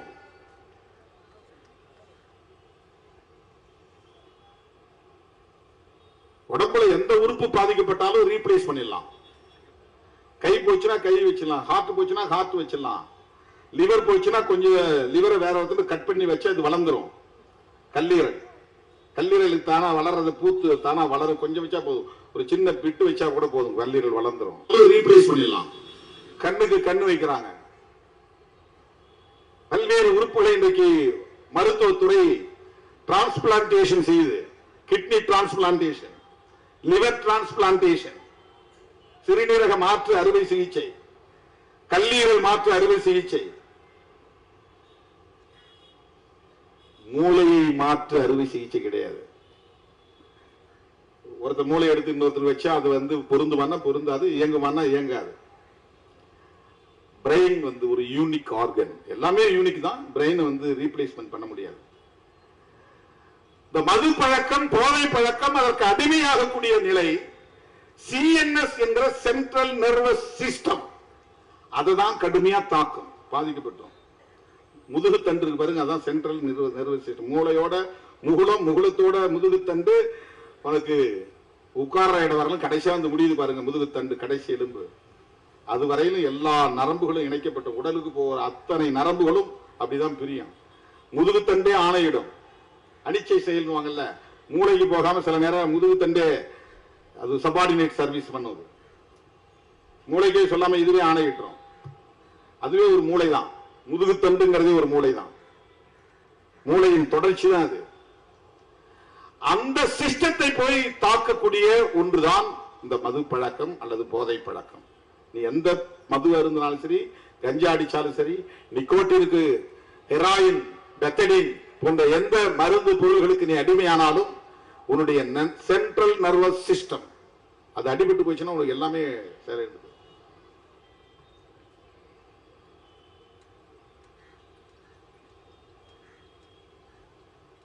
இதனால் என்ன பெரிய பாதிப்பு? மனித வளம், ஹியூமன் ரிசோர்ஸ் நல்லா நல்ல போராடக்கூடிய வலிமை உள்ளவன் பார்த்தா நம்ம அடுத்த இடம் ஒரு 10 வருஷம் கழிச்சு பார்த்தா நல்லா குடிச்சிட்டு இருப்பான், அப்படியே தடுமாறிக்கிட்டு இருப்பான், அப்படியே அச்சு தள்ள ஓடி பொத்துன்னு விழுவான். ஆனா பவர்ஃபுல்லான ஒரு பிசிக், அந்த உடம்பு அப்படி கம்பீரமான உடம்பு, குடிப்பழக்கத்தால எல்லாம் போயிடும். ஒவ்வொரு மனிதனுடைய ஆற்றலும் அபாரமானது. மதிப்பிட முடியாத ஆற்றல் மனித ஆற்றல். ஒரு சுரங்கத்தை வெற்றா அதுல இவ்வளவு நிலக்கரி, இத்தனை டன் நிலக்கரி இருக்கு, அது இவ்வளவு வேல்யூ இருக்குன்னு மதிப்பிட முடியும். தங்க சுரங்கத்துல இத்தனை அடி ஆழத்துக்கு போனா இத்தனை வருஷத்துக்கு தங்கத்தை வெட்டி எடுக்கலாம், அது அதனுடைய வேல்யூ நீ மதிப்பிட முடியும். ஒரு ஏக்கர் கரும்பு போட்டா இத்தனை டன் கரும்பு வரும், அதுல இவ்வளவு சாறு கிடைக்கும், இவ்வளவு சுகர் கிடைக்கும், நீ வேல்யூ பண்ணிட முடியும். மனித வளத்தை நீங்க வேல்யூ பண்ண முடியாது. அது அபாரமான ஆற்றல். ஒருத்தன் என்ன ஆற்றல் தெரிய பாக்குறதுக்கு பல்லு நீட்டிட்டு இருக்கும், கை ஒரு மாதிரி சிம்பி போயிருக்கும், ஆனா அவன் இருக்கிற ஆற்றல் பெரிய பயங்கரமான ஆற்றலா இருக்கும். ஆளை பார்த்து எடை போட்ட முடியாது. மனித ஆற்றல்ங்கிறது எவாலுவேட் பண்ண முடியாத ஒரு ஆற்றல். மனித வளம் என்பது மகத்தானது. அந்த மனித வளம் பாதிக்கப்படுகிறது. 60 பேர் செத்தாங்கிறது பிரச்சனை இல்லை. அந்த மாதிரி பல லட்சம் பேர் ஆற்றல் இழந்து கிடக்கிறான். ஒரு ஊருக்கு நான் போற ராத்திரி 6 மணிக்கு 8 மணிக்கு போறேன்னா ஒரு 100 பேர் திரண்டு நிற்கிறான்னா அதுல 30 பேர் செயலிழந்தவனா இருக்கிறான், குடிகாரனா இருக்கிறான். ஒரு மாநாடு நடத்துற 10,000 பேர் இருக்காங்கன்னா அந்த மேடைக்கு 2 பக்கத்துல வந்து நிக்கிறவன் அதுல பாதி பேர் குடிகாரனா இருப்பான். அவன் உட்காரவே மாட்டான், அவனுக்கு சேர் போட்டாலும் கிடைக்காது, யார் சொன்னாலும் கேட்கவும் மாட்டான், சொல்ல சொல்ல கை தட்டிட்டே இருப்பான், கத்திக்கிட்டே இருப்பான். ஆனா ஆற்றல் வாய்ந்தவன் செயலிழந்து போறான். செயலிழந்து அவன் யாருக்குமே பயன்படாம போயிடுறான். ஒவ்வொரு ஊரிலும் 100 இளைஞர்கள் பாதிக்கப்படுகிறார்கள். அந்த 100 இளைஞர்களின் ஆற்றல் பாழாகிறது. அதுதான் மனிதவளப்பால், மனிதவள இழப்பு. நல்ல சாராயம் என்று ஒன்று இல்லை. அதனால்தான் நான் கள்ளச்சாராயம் சொல்லாம நச்சு சாராயம் எழுதியிருக்கிறேன். கள்ளச்சாராயம் நீ சொன்னா நல்ல சாராயம் இருக்கிறது ஒத்துக்கிற மாதிரி ஆயிடும். சாராயமே தப்பு, அப்புறம் எங்க நல்ல சாராயம் ஒண்ணு இருக்குது? சாராயம் என்பதே கேடு, நல்ல சாராயம் என்று ஒன்று கிடையாது. சாராயம் என்பதே கேடு. அரசாங்கம் வித்துட்டா மட்டும் அது நல்லதாயிட முடியுமா? இந்த அரசு அந்த அரசு இல்ல. ஏதோ திமுக ஆட்சியில தான் கள்ளச்சாராய சாவுகள், கலைஞர் காலத்துலதான் சாராய கடைகளை திறந்தாங்க. இந்த தமிழ்நாட்டுக்குள்ள ஒரு மனநோய் இருக்குது அரசியல் தளத்துல, கருணாநிதி எதிர்ப்பு மனநோய், திமுக எதிர்ப்பு மனநோய் வருது. தெலுங்கு திட்டினா கருணாநிதி மட்டும்தான் தெலுங்கு திட்டுவான், எம்ஜிஆர் யாரும் மலையாளின்னு சொல்ல மாட்டான், ஜெயலலிதாவை கன்னடத்தின்னு சொல்ல மாட்டான், கன்னட பெண்மணி சொல்ல மாட்டாங்க, யாரும் திட்ட மாட்டாங்க. ஊழல்னு வந்தா கருணாநிதி திமுக தான் சொல்லுவாங்க. அந்த மாதிரி இந்த சாராய விஷயத்திலும் கூட திமுக ஆட்சி காலத்துலதான் நடந்தது, கருணாநிதி காலத்துலதான் நடந்தது அப்படின்னு சொல்லுவாங்க. இந்தியா முழுக்க எல்லா ஆட்சி காலத்திலும் நடந்திருக்குது. எம்ஜிஆர் தான் இந்த டாஸ்மாக்ங்கிறதே உருவாக்குனார். டாஸ்மாக் நம்ம தமிழ் டாஸ்மார்க், டாஸ்மார்க் இல்ல அது. அந்த காலத்துல காளி மார்க் சாராயம் கிடைச்ச மாதிரி அந்த மார்க்குங்கிற பேரு பழகி போச்சு. அப்பெல்லாம் அந்த சாராயம் கடைகளை விற்பாங்க. அப்ப நிறைய இந்த மார்க், எந்த மார்க், காளி மார்க், அந்த மார்க், இந்த மார்க் பேர்ல வைப்பாங்க. மார்க்னா அது சின்னம். இது TASMAC, TASMAC, Tamil Nadu state marketing corporation, Tamil Nadu மாநில வணிக கழகம். அது விற்பனை செய்யறதுக்குன்னு ஒரு இன்ஸ்டிடியூஷனை உருவாக்குறாரு, ஒரு கம்பெனியை உருவாக்குறாரு. மதுவை உற்பத்தி செய்வதற்கும் ஒரு கம்பெனியை உருவாக்கினார் எம்ஜிஆர். மதுவை விற்பனை செய்வதற்கு ஒரு கம்பெனி உருவாக்கினார். அந்த கம்பெனியை உற்பத்தி செய்யற கம்பெனியை மூடிட்டார், தனியார்ட்ட ஒப்படைச்சிட்டாங்க. விற்பனை செய்யற கம்பெனி தான் டாஸ்மாக். டாஸ்மார்க் இல்ல, டாஸ்மாக். அரசாங்கம் ஒரு கம்பெனி உருவாக்கி மதுவை வியாபாரம் செய்யறதுக்குன்னு, அதுக்கு IAS அதிகாரிகளை உட்கார வச்சது. என்ன படிச்சுட்டு எவ்வளவு பெரிய டாப்பரா வந்தாலும் இங்க வந்து சாராயம் வித்து கணக்கு கொடு. என்ன வேலை செய்யற? சாராயம் விற்கிற வேலை. என்ன படிச்சிருக்கிற? IAS படிச்சிருக்கிற.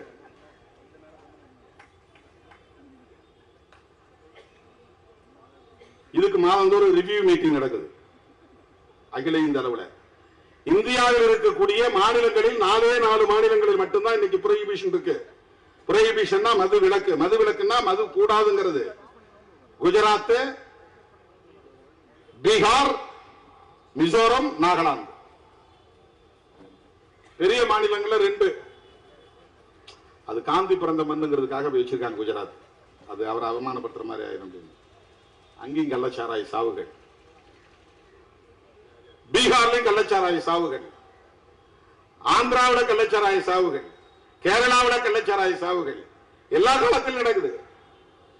கலைஞர் 71 மதுவிலக்கு சட்டத்தை தளர்த்தினார். பிறகு 74 3 7 வருஷம் இல்ல, 84 எம்ஜிஆர் கொண்டு வந்தார். பிறகு அவர் 3 அப்புறம் ஓபிஎஸ் காலத்தில் வந்துச்சு, ஜெயலலிதா காலத்திலும் வந்துச்சு. 2001 2002 தொடர்ச்சியா மாறி மாறி வந்திருக்கு. இது இந்த கட்சி தான் காரணம், இந்த முதல்வர் தான் காரணம் என்று சொல்வதற்காக நான் சொல்லவில்லை. இது சமூக தீங்கு, தேசத்திற்கு எதிரான ஒன்று. அரசாங்கமே சட்டப்பூர்வமாக இந்த பாதிப்பை அங்கீகரிக்க கூடாது என்பதுதான். இல்ல கண்ட்ரோல் பண்ண முடியாது, இந்த சாராயம் இல்லைன்னா அவன் கள்ளச்சாராயத்தில் நிறைய குடிச்சிட்டு சாவுவான். இது என்ன ஜஸ்டிபிகேஷன்? என் வீட்டுக்காரனை கண்ட்ரோல் பண்ண முடியல, அதனால நான் எல்லாத்தையும் விட்டுறேன், தம்பிகளா எல்லாரும் நம்ம சேர்ந்து குடிப்போம் அப்படின்னு முடிவு எடுக்குமா? வீட்டிலே அதை அங்கீகரிச்சிருமா? என் வீட்டுக்காரனை என்னால கண்ட்ரோல் பண்ண முடியல, அதனால நான் என் புருஷனோட சேர்ந்து நானும் குடிக்க போறேன், என் பிள்ளைகளையும் குடிக்க வைக்க போறேன், இனிமே நான் பள்ளிக்கூடத்துக்கு அனுப்ப மாட்டேன், ஸ்கூல்ல அனுப்ப மாட்டேன். ஏன்? அவனை கண்ட்ரோல் பண்ண முடியல, அவனை திருத்த முடியல. ஏதோ ஒரு 4% 5% எவனோ கள்ளச்சாராயம் காட்சி குடிக்கிறாங்கிறதுக்காக ஒட்டுமொத்த தேசத்திலும் சட்டப்பூர்வமாக அரசாங்கமே நிறுவனத்தை உருவாக்கி சாராயத்தை கொள்முதல் செய்து அதை விற்பனை செய்து அதை வருமானத்தை தேடுவது என்பது எந்த வகையிலே நியாயப்படுத்துவது? குற்றங்களை தடுக்க முடியவில்லை, போலீஸ் ஸ்டேஷன் மூடிடலாமா? குற்றங்களை தடுக்க முடியவில்லை, நீதிமன்றங்களை மூடிவிடலாமா? எல்லாம் திறந்து விட்டுலாம், யார் வேணாலும் என்ன வேணாலும் பண்ணீங்க, எவனை வேணாலும் திருடிக்கும், யாரை வேணாலும் போய் ராபரி பண்ணு, வழிப்பறி பண்ணு, கண்ட்ரோல் பண்ண முடியல. எத்தனை போலீஸை போட்டாலும் எத்தனை ஸ்டேஷனை திறந்தாலும் திருட்டு நடந்துகிட்டு தான் இருக்குது, கொள்ளை நடந்துகிட்டு தான் இருக்குது, பெண்களுக்கு எதிரான குற்றங்கள் நடந்து கொண்டே இருக்கிறது. இதை சட்டப்பூர்வமாக்கி விடலாமா? அங்கீகரித்து விட முடியுமா? குற்றங்கள் நடந்து கொண்டே இருந்தாலும் தடுப்பதற்குரிய நடவடிக்கைகளை செய்வதுதான் தவிர்க்க முடியாத ஒரு தேவை. அதுதான் அறம், அதுதான் அறம். அரசாங்கமே விக்குது, அதனால ஓப்பனா கள்ளச்சாராயம் வைக்கிறான். கள்ளச்சாராயத்தை கட்டுப்படுத்துறதுக்கு PEW ஒரு விங் வச்சிருக்காங்க, புரோஹிபிஷன் என்ஃபோர்ஸ்மென்ட் விங் நினைக்கிறாங்க, மதுவிலக்கு அமலாக்க பிரிவு.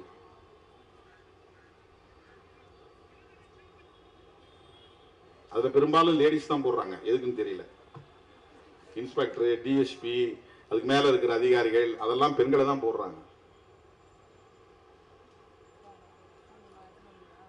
எனக்கு தொடக்க காலத்தில் கிடைச்ச ஒரு அனுபவம், 1990களில் நான் இயக்கத்தின் தலைமை பொறுப்பை ஏற்ற போது மதுரையிலே கருவனூர் என்ற ஒரு கிராமத்தில் அந்த ஊரையே தீ வைத்து கொளுத்தினார்கள் சாதி வெறியர்கள். ஆனால் பிரச்சனை எங்கிருந்து தொடங்கியது என்றால், நம்ம கட்சியில் ஒருத்தர் சேர்ந்தார். அவருக்கு என்ன பிரச்சனைன்னா, போலீஸ் அடிக்கடி பிடிச்சிட்டு போயிருது. ஏன் போலீஸ் பிடிச்சிட்டு போகுது? அவர் ஏற்கனவே கள்ளச்சாராயம் காய்ச்சி வித்துக்கிட்டு இருந்திருக்காரு. இப்போ அது வேண்டாம், குடும்பம் வந்துருச்சு, பிள்ளைங்க ஆளாயிட்டாங்க, அவங்களெல்லாம் பாதுகாக்கணும் அப்படின்னு சொல்லிட்டு அதுல இருந்து தப்பிக்கிறதுக்கு முயற்சி பண்றாங்க. நீ ஏன் இப்ப கள்ளச்சாராயம் காய்ச்சல, ஏன் எங்களுக்கு மாமூல் கொடுக்கல, அதான் பிரச்சனை. காய்ச்சாதவனை பிடிச்சிட்டு போய் கேஸ் போட்டு உள்ள தள்ளுறது. அவர் அதுல இருந்து தன்னை தற்காத்துக் கொள்வதற்காக அப்போ கட்சி கிடையாது, தேர்தல் பாதை கிடையாது, வெறும் இயக்கம் தான், விடுதலை சிறுத்தைகள் இயக்கம். இதுல அவர் சேர்றாரு. சேர்ந்ததுக்கு பிறகு அதே காவல்துறை அந்த உள்ளூர்ல இருக்கக்கூடிய ஒரு ஆய்வாளர் அவனை நேரா வீட்டுக்கு போய் தூங்கி இருந்தவனை பிடிச்சு அடிச்சு தெருவில் தர தரன்னு இழுத்துட்டு போய், நீ கட்சியில சேர்ந்துட்டு அவனை விட்டுருமா, கேஸ் போடுறாங்க. போலீஸை எதிர்த்து இயக்க போராட்டம் நடந்தது. உடனே சாதி வெறியர்களோடு சேர்ந்து சாதி வெறிகளை தூண்டிவிட்டு அன்றைக்கு அதிமுக ஆட்சி மிகப்பெரிய வன்முறையை அந்த கிராமத்தின் மீது நடத்தினார்கள். அதெல்லாம் எனக்கு ரொம்ப புதுசு, பயங்கரமான அதிர்ச்சிக்குள்ளான கருவனூர்ல அந்த ஊரையே கொளுத்தினார்கள். பெரிய பிரச்சனையே என்ன, பிஇடபிள்யூவும் லாண்ட் ஆர்டர் போலீஸும் அவங்கள்ட்ட போய் தகராறு பண்றாங்க. நீ ஏன் காய்ச்சாம இருக்கிற, இவ்வளவு நாளா காய்ச்சி இருந்து இப்ப ஏன் காய்ச்சல? ஏன்னா அவனுக்கு அங்கங்க பாயிண்ட்ல இருந்து அவனுக்கு மாமூல் போகணும், அது நின்று போகுது. இதை நான் குற்றம் சாட்டுவதற்காக சொல்லவில்லை. சமூக யதார்த்தத்தை புரிந்து கொள்ள வேண்டிய தேவை இருக்கிறது. நம்முடைய குடும்பத்தில் நம்முடைய பிள்ளையையே நம்மால் கட்டுப்படுத்த முடியவில்லை என்பது உண்மைதான். மனைவி மக்களால் கணவனை கட்டுப்படுத்த முடியவில்லை என்பது உண்மைதான். கணவனோடு சேர்ந்து மனைவியும் குடிப்பழக்கத்திற்கு ஆளாகிறால் அதையே நம்மால் திருத்த முடியவில்லை என்பது உண்மைதான். எனவே ஒட்டுமொத்தமாக இது அரசுதான் பொறுப்பு, காவல்துறைதான் பொறுப்பு, ஏன் அவர்கள் கட்டுப்படுத்தவில்லை, ஏன் அவர்கள் திருத்தவில்லை என்று நாம் பொத்தாம் பொதுவிலே அரசியல் ஆதாயம் தேடக்கூடிய வகையிலே குற்றம் சுமத்த விரும்பவில்லை. அது முடியாது என்பது தெரியும். ஆனால் முடியாது என்பதை காரணம் காட்டி கள்ளச்சாராய பேர்வழிகள் ஆதிக்கம் செய்வார்கள் என்பதை காரணம் காட்டி அதை சட்டப்பூர்வமாக அங்கீகரிப்பது குற்றம். அதை ஏற்க முடியாது. அதை விடுதலை சிறுத்தைகள் கட்சி கடுமையாக எதிர்க்கிறது. இதனால எவ்வளவு பெரிய லாபம் வந்தாலும் கூடாது என்பதுதான் பேரறிஞர் அண்ணாவின் கொள்கையாக இருந்தது. அண்ணா காலத்திலேயே மதுவிலக்கை தளர்த்த வேண்டும் என்று எல்லோரும் சொன்ன காலத்தில் அவர் முதல்வராக இருந்த காலம் மிக குறைவான காலம், 67 இருந்து 69. ராஜாஜி முதல்வராக இருந்த போது 1937 இந்த நாடு விடுதலை பெறுவதற்கு முன்பே காந்தியடிகள் இதை பெரிய இயக்கமாக எடுத்த காரணத்தினால், அவர் காங்கிரஸ் கட்சியின் தலைவராகவும் இருந்த காரணத்தினால் அன்றைக்கு மதுவிலக்கு சட்டத்தை கொண்டு வந்தார். அது பல ஆண்டுகள், 20-25 ஆண்டுகள் நடைமுறையில் இருந்தது. காமராஜர் ஆட்சியில் இருந்த வரையிலும் நடைமுறையில் இருந்தது. அதன் பிறகு இந்தியா முழுவதும் மதுவிலக்கு தளர்த்தப்பட்ட நிலையிலே தமிழ்நாட்டில் மதுவிலக்கை தளர்த்த வேண்டிய தேவை உருவானது என்று காரணம் சொல்லி 71 ஆட்சிக்கு வந்த கலைஞர் மதுவிலக்கை தளர்த்தினார், சட்டத்தை திருத்தினார். ஆனால் மக்களிடத்திலே எழுந்த எதிர்ப்பால் 74 மூடினார். திறந்தவர் மூடினார் என்பதும் வரலாறு, அதையும் சேர்த்து சொல்ல வேண்டும். பிறகு 7 ஆண்டுகள் அப்படியே கிடந்த நிலையிலே 81 எம்ஜிஆர் திறந்தார். இதெல்லாம் இவர்தான் காரணம் அவர்தான் காரணம் என்பதற்காக சொல்லவில்லை. இந்த புரோஹிபிஷன் சம்பந்தமான சட்டம் எப்படி வந்தது, எப்படி மாறியது, எப்படி இது தளர்த்தப்பட்டது என்கிற வரலாற்றை சொல்லுவதற்காக நான் சொல்லுகிறேன். தோழர்களே,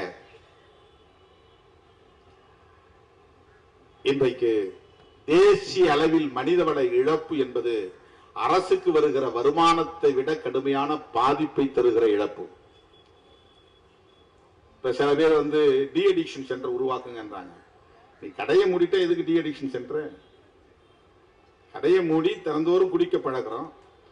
அதுக்கு IMFL பேரு. IMFL அப்படின்னா இந்தியன் மேடு ஃபாரின் லிக்கர், வெளிநாட்டு சரக்கை இந்தியாவிலேயே உற்பத்தி பண்றோம்னு அர்த்தம். அதுக்கு பேரு. நேரடியா வெளிநாட்டு சரக்கை வாங்கிட்டு வரவங்க இருக்கிறாங்க சில பேர். அது அவங்க பெரிய ஆளு, அவங்க எல்லாம் அதை வாங்கிட்டு வர்றதுங்கிறது எல்லாராலையும் முடியாது. சில பேர் கிஃப்ட் அப்படிதான் கொடுப்பாங்க. நான் பிரான்ஸுக்கு போனப்போ ஒருத்தர் அதுதான் கொண்டாந்து எனக்கு நீட்டினான். எனக்கு அந்த பழக்கம் இல்லைங்க. இல்லைங்க, இது இது கிடையாது, மது கிடையாது, ஷாம்பைன் அப்படின்னா. ஷாம்பைன் என்னங்க, சும்மா கொஞ்சம் இருக்கும், லைட்டா, பீரை விட கம்மியா இருக்கும், இது பர்த்டே பார்ட்டியில பிடிக்கிறது அப்படின்னா. நோ நோ நோ, அவன் கோச்சிட்டே போயிட்டான். அவனை நான் அவமதிச்சுட்டேன். லண்டனுக்கு ஒரு முறை போனேன் நான்.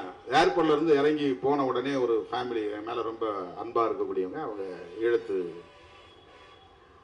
அவங்க ஏதோ விக்கிபீடியாவில் தேடி இருப்பாங்க போல. யாரோ ஒருத்தன் ஒரு இடியட் இவருக்கு நம்ம பத்தி நிறைய அவதூறுகள் எழுதுறாங்க இல்லையா, அந்த மாதிரி ஏதோ ஒரு அவதூறு இருந்திருக்கு அதுல. அவர் நல்லா குடிக்கிறவர் அப்படின்னு. அதனால பெரிய பாட்டில் வாங்கி டேபிள் வச்சிருக்கிறாங்க. வாழ்நாள்ல அதை நான் தொட்டது கூட கிடையாது, வேண்டாங்க.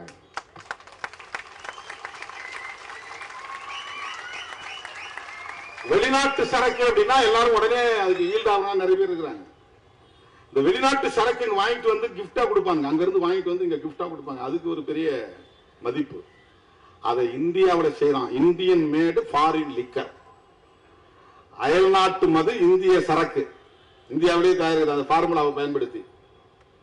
அதுதான் இங்க பிராண்டி. அது பிராண்டி வந்து நம்ம ஊர் சரக்கு இல்லை, வெளிநாட்டு சரக்கு. அதை நாம தயாரிக்கிறோம். மூலப்பொருள் அதுக்கு எத்தில் ஆல்கஹால், ரெக்டிவேட் ஸ்பிரிட், எத்தனால். அதுதான் தேவை. அதுல எவ்வளவு ஆல்கஹால் சதவீதம் இருக்கணுங்கிறத பொறுத்து அதுக்கு பேர் மாறுது. அதுல டேஸ்ட்டுக்கு கலர்லாம் மாத்துவாங்க. அப்புறம் பாட்டில் டிசைனா பண்ணுவாங்க, லேபிள் டிசைனா பண்ணுவாங்க. அதுக்கு நல்ல அழகான பெண்மணிகளை கொண்டு விளம்பரம்லாம் பண்ணுவாங்க. இதை சாப்பிட்டீங்கன்னா அப்படி இருக்கலாம் அப்படின்னு. அது என்னன்னா எத்தனால்ல வந்து ப்ரொபோர்ஷனேட்டா சதவிகித அடிப்படையில் வந்து மிக்ஸ் பண்றது. 3% இருந்தா பீர் 5% தான் இருக்கணும். மிச்சம் வெறும் வாட்டர் அல்லது ஸ்வீட்னர், அது ஒரு இனிப்பு கலந்துருக்கும், அவ்வளவுதான். அதுல வெறும் 3% அல்லது 5%, அதுக்கு மேல போனா அதுக்கு பீர் கிடையாது. பீர் தாண்டி மற்றதெல்லாம் பீர் ஒரு குடியே இல்லை, மதுவே இல்லம்பா. பீர் ஐயா சும்மா குடிக்கலாம், அதுலதான் ஸ்டார்ட் ஆகும் இந்த அடிக்ஷனே. அதுலதான் ஸ்டார்ட் ஆகும். இது வந்து பிராண்டி கிடையாது, விஸ்கி கிடையாது, வைன் கிடையாது. இந்த வைனை கூட சில பேர் சப்போர்ட். வைன் சாப்பிட்டா ஹார்ட்டுக்கு நல்லது, பிரெயின் சுறுசுறுப்பா இருக்கும், ரெட் வைன் குடிக்கலாம் அப்படிமா. ஏன்னா அது வந்து வெறும் பழச்சாறுல இருந்து தயாரிக்கிறது, அதெல்லாம் ஒன்றும் கிடையாது. பிரெயினை அட்டாக் பண்ணக்கூடிய எதுவுமே பாதிப்பு தான். ஆல்கஹால் மிக்ஸ்டுன்னா அது உன்னுடைய சென்ட்ரல் நர்வஸ் சிஸ்டத்தை தாக்கும், சிந்திக்க முடியாம போயிடும், திட்டமிட முடியாம போயிடும், பாதிப்பை உருவாக்கும். நிறைய பேர் எங்க விழுறதுன்னா ஃப்ரீயா குடிக்கிறதுல இருந்து தான் விழுந்து போறாங்க. ஃபர்ஸ்ட் இப்படிதான் ஆரம்பிப்பாங்க. இவன் காசு போட்டு குடிக்கிறதுக்கு தயங்குவான், எவனாவது வாங்கி பார்ட்டிங்கிற பேர்ல வாங்கி கொடுப்பான். அப்படி ஆரம்பிச்சு அதுக்கப்புறம் இவர் பொண்டாட்டி செயினை பறிக்கிற அளவுக்கு போயிடுவார். கழுத்துல தாலி எதுக்கு வேஸ்ட் கூட பிடிச்சிட்டு போய் போட்டு பீர்ல ஸ்டார்ட் பண்ணி விஸ்கில போய் நிற்பாங்க. அதெல்லாம் 40% மேல ஆல்கஹால், 30% 40% மேல ஆல்கஹால் இருக்காது. குடிக்கவே முடியாது, வாயில வைக்கவே முடியாது. அதுக்குதான் அந்த சோடா கிடா ஊத்தி நல்லா ஊறுகாயை தொட்டுக்கிட்டு, அப்ப எவனும் சாதிலாம் பார்க்க மாட்டான். அப்ப நக்கு நக்கு நக்குவான், வாயில இருக்கிற நோண்டி நக்குவான், விரல விட்டு எடுத்து சப்புவானுங்க. ஊறுகாயை தொட்டுக்குவான், கறியை கடிச்சு அவன் கடிச்ச எலும்பு வாங்கிக்குவான், கடிப்பான். அந்த அப்படியே இப்பதான் மச்சிம்பா, மாமாம்பா, மாப்பிளாம்பா. அந்த நேரம் எல்லாம் அது அந்த இடம் வந்து சமத்துவம். சாராயம் வந்து சமத்துவத்தை உருவாக்குது.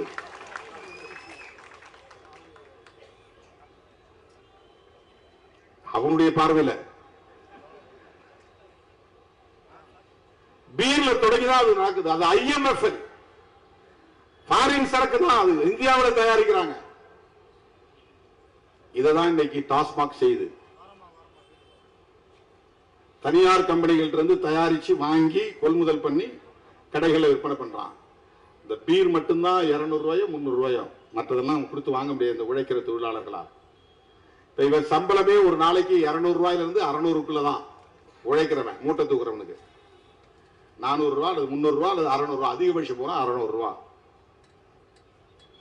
கட்டட வேலைக்கு போறவனுக்கு 1000 ரூபாய் கிட்டத்தட்ட வரும், அவனும் குடிக்கிறான். அதுலயும் பொம்பளை ஆளுக்கு சித்தாள் வேலை பார்க்கறாங்க, அவங்களுக்கு கம்மி தான், 400 ரூபாய், கிட்டத்தட்ட 300 ரூபாய் கம்மியா இருக்கும். ஆண்களுக்கும் பெண்களும் ஒரே மாதிரி தான் வேலை செய்வாங்க, ஆனா பெண்களுக்கு 300 ரூபாய்க்கு கம்மியா தான் கொடுப்பான் சம்பளம். அவனுக்கு வீட்டுக்கும் காசு கொடுக்கணும், சாப்பாட்டு அரிசி வாங்கணும், பருப்பு வாங்கணும், வேற பொருள் வாங்கணும்னா அவனுக்கு 60 ரூபாய்க்கு சாராயம் கிடைக்கும் போது எப்படி அது நாடி போகாம இருப்பான். அப்போ அவங்க தான் டார்கெட்டிங் பீப்புள். யாருக்கு? இந்த கள்ளச்சாராயம் காய்ச்சக்கூடிய கும்பலுக்கு. டாஸ்மாக் போய் 300 ரூபாய் கொடுத்து வாங்க முடியாது, 200 ரூபாய் கொடுத்து வாங்க முடியாது, விஸ்கி பிராண்டி வாங்க முடியாது. இந்த பீரை குடிச்சு குடிச்சு பழகி போய் அவனுக்கு அது இம்யூன் ஆயிரும். அப்புறம் போதைய ஒண்ணுமே ஏறலையா, ஒண்ணுமே இல்லையே, வியாதி குறிச்சு பார்ப்போம், ஒண்ணுமே இல்லையே. அவனுக்கு கூடுதல் போதை தரக்கூடிய இன்னொரு பொருள் தேவைப்படுகிறது, குறைந்த விலையில் கூடுதல் போதை. அதுதான் கள்ளச்சாராயம், அதுதான் நச்சு சாராயம். அதனால்தான் போறான் அவன். கூடுதல் போதைங்கிறத ரொம்ப முக்கியமான பாயிண்ட். அதுல அது யாரும் சொல்ல மாட்டாங்க.